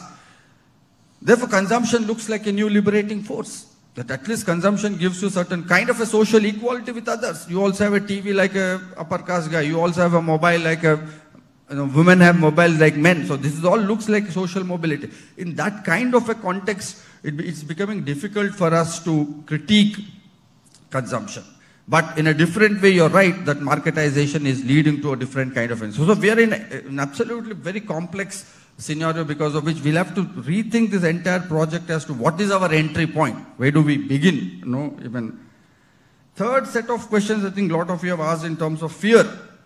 That's I think it's an empirical fact that we are living in a society of fear. All of us, for instance, have those of speaking are having some case or the other we have to fight. But the more complex and disturbing thing is not that this regime is breathing down fear, which is an understandable thing. That's in its social character if you look at its ideological frame. but the consent that is being generated out of fear. That's the more disturbing part, that why is that people are not resisting? Why do people not want to live? Because we were often told that we are not like Islamic societies. Hinduism is a fairly liberal language. We are very porous. Hindus is a very disorganized, localized. But today, people don't seem to resist that kind of a fear, resist that kind of a centralization. There is a mass indifference to many of the things that we are seeing. We were discussing outside, Tushar and others, with the journalists, that why when institutions are being attacked, when BJP buys MLAs from other parties, people are indifferent to a lot of things. So I think the more disturbing aspect is the nature of consent that has been created out of fear. This entire securitization discourse, look at what's happening in Uttar Pradesh. I mean, the entire regime is going to win elections, pitch for election 24 on a securitization discourse based on extrajudicial violence. And there is a mass consent. I talked to a lot of auto drivers, in front of my house is an auto stand. Most of them are from UP. I buy from a farmer's market, most of them are from UP. And you would be shocked at the celebration of Yogi. All of you, देखो कि जो गलत कर रहा है उसको ठोक दे रहे, वो सही है, और कितने दिन केस तो चलता रहता, कुछ नहीं होगा, पकड़ो ठोक दो. And this kind of part of it obviously has been a bitter failure of our institution, judicial system. But this idea that what is generating fear is being celebrated, then where do you go? I mean, what is the discourse that you generate? This whole liberal thing, rule of law, separation of powers, judiciary, they will say that that has not delivered. Let's agree to that, that has not delivered. It was all based on caste coalitions, whether of Yadavs, whether it's about Muslim, extrajudicial thing, whatever was happening on the ground, that has not delivered, that has not worked. So today to stand up and ask people to resist fear has become extremely difficult, because they are seeing a different meaning in that fear. They are saying that, demonetization, an absolutely brainless decision. But people celebrate it. When people thought that it is, people के पास वैसे ही पैसे नहीं है, तो demonetization करने में कुछ फर्क नहीं पड़ा. They thought that rich are suffering. So my auto driver told me, sir, आप देखिए, rich लोग कितना डर रहे हैं बाहर घर से निकलने में. People like this, elite is being targeted. So the BJP, if you look at not what they are doing, but if you look at what they are saying, they are getting those notes right. They almost look like a class war. They are the new Maoists who are mobilizing a class war against, they are carrying out a cultural revolution. That is the optics they are giving. And of course doing something else, serving Adani in the name of a class war. So we cannot simply first hand reject all of that. We'll have to get those tone and terror as to why people are celebrating this regime the way they do. And that's where I think there are points that we may have to pick up. And Rutan, you raised a very important question of fraternity. I think Dr. Ambedkar's continuous, he on one hand spoke of liberty, he spoke about equality, he spoke about Buddhism, but I think one point that he never missed emphasizing was we need fraternity. If caste, not only for caste, for justice. And in fact, Ambedkar was, I think, his deep concern was towards justice. It was not just a caste, was only one means of anti-caste. But today, as you rightly pointed out, we do not know what is the social form of that fraternity. Since we do not have a concrete social form, a language of a Hindu, common Hindu identity seems to be attracting people. But I see something positive in that, sir. That the fact that you want certain kind of a larger civil solidarity, that cuts across caste. Our question should be, what is that we are offering people in terms of other forms of larger universal, normative universal civil solidarity forms? Nationalism is a great force. Robert Ballard, sociologist, says that nationalism is the new religion. It gives people that sense of faith to come together under something that they can trust, that is moral, that is culturally driven. Liberalism cannot give any of that. Liberalism is only rational, deliberative, institutional procedures that cannot absorb our emotions, that cannot absorb our ethical sensibilities. So we will have to manufacture new ethics of nationalism. We have been, I would say, too much of rejectionist.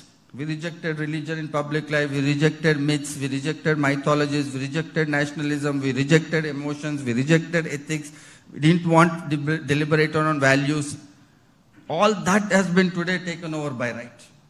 I think that's where I think perhaps this whole language of scientific temper has that deep limitation, that institution, legal, rational sensibilities cannot absorb people's existential ways of life. Therefore, I think there is something deeply positive in what's happening in spite of all its toxic thing, that I feel that this same ethics that underlie this current moment will also overthrow this current regime.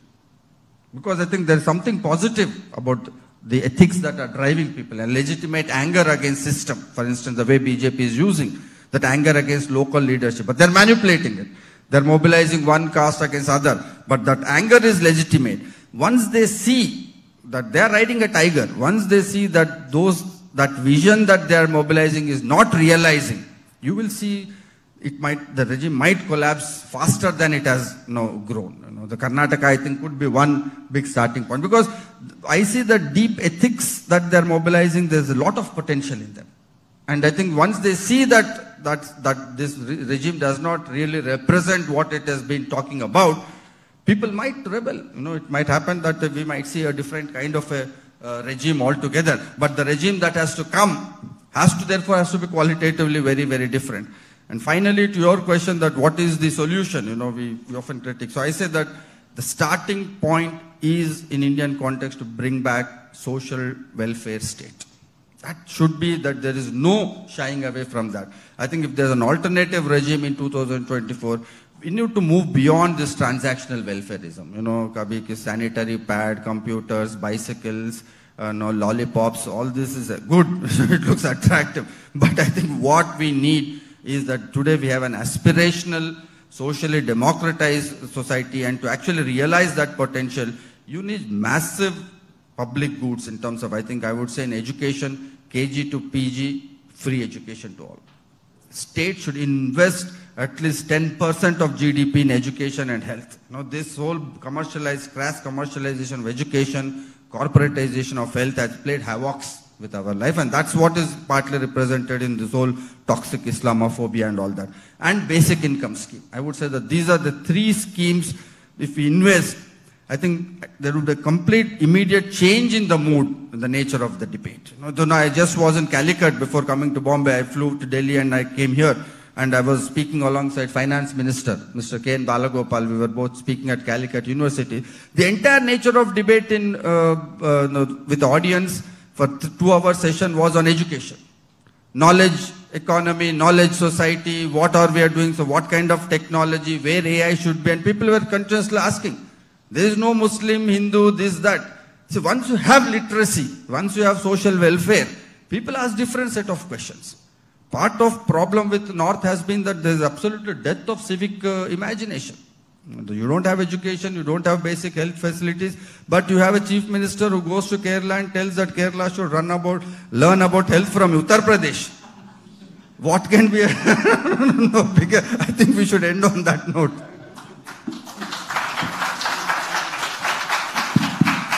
Thanks. The conversation is over from our end.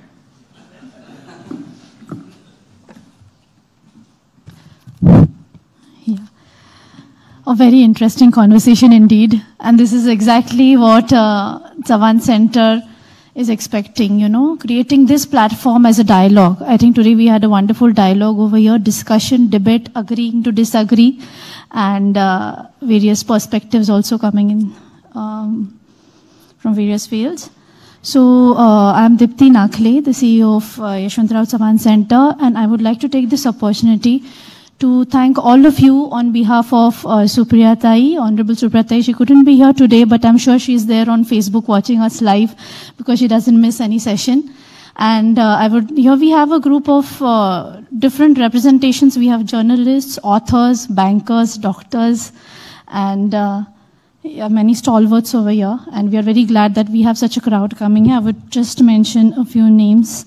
Mr. Tushar Gandhi, Sahil Joshi, Kunal Vijayakar, Pratap Asbeji, Gautam Thakurji, Deepak Ratan, Satyajit Tambe, Sahil Joshi, And yes, thanks a lot for the speaker, Dr. Ajay ji, for coming all the way from Delhi and making this conversation very interesting. And Kumar Ketkar ji for your valuable time towards this dialogue. So I would like to thank also Nehru Center for giving this platform for discussion on world affairs, and my Chavan Center team. Of course, all the audience who are over here, thanks a lot for giving your time, and please keep attending our sessions, which we conduct every month, once every month. So please be there, and do follow us on FB. Also check our website, www.chavancenter.org. Thanks again, and we would end this session with a national anthem. Thank you.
It was a very well organized event.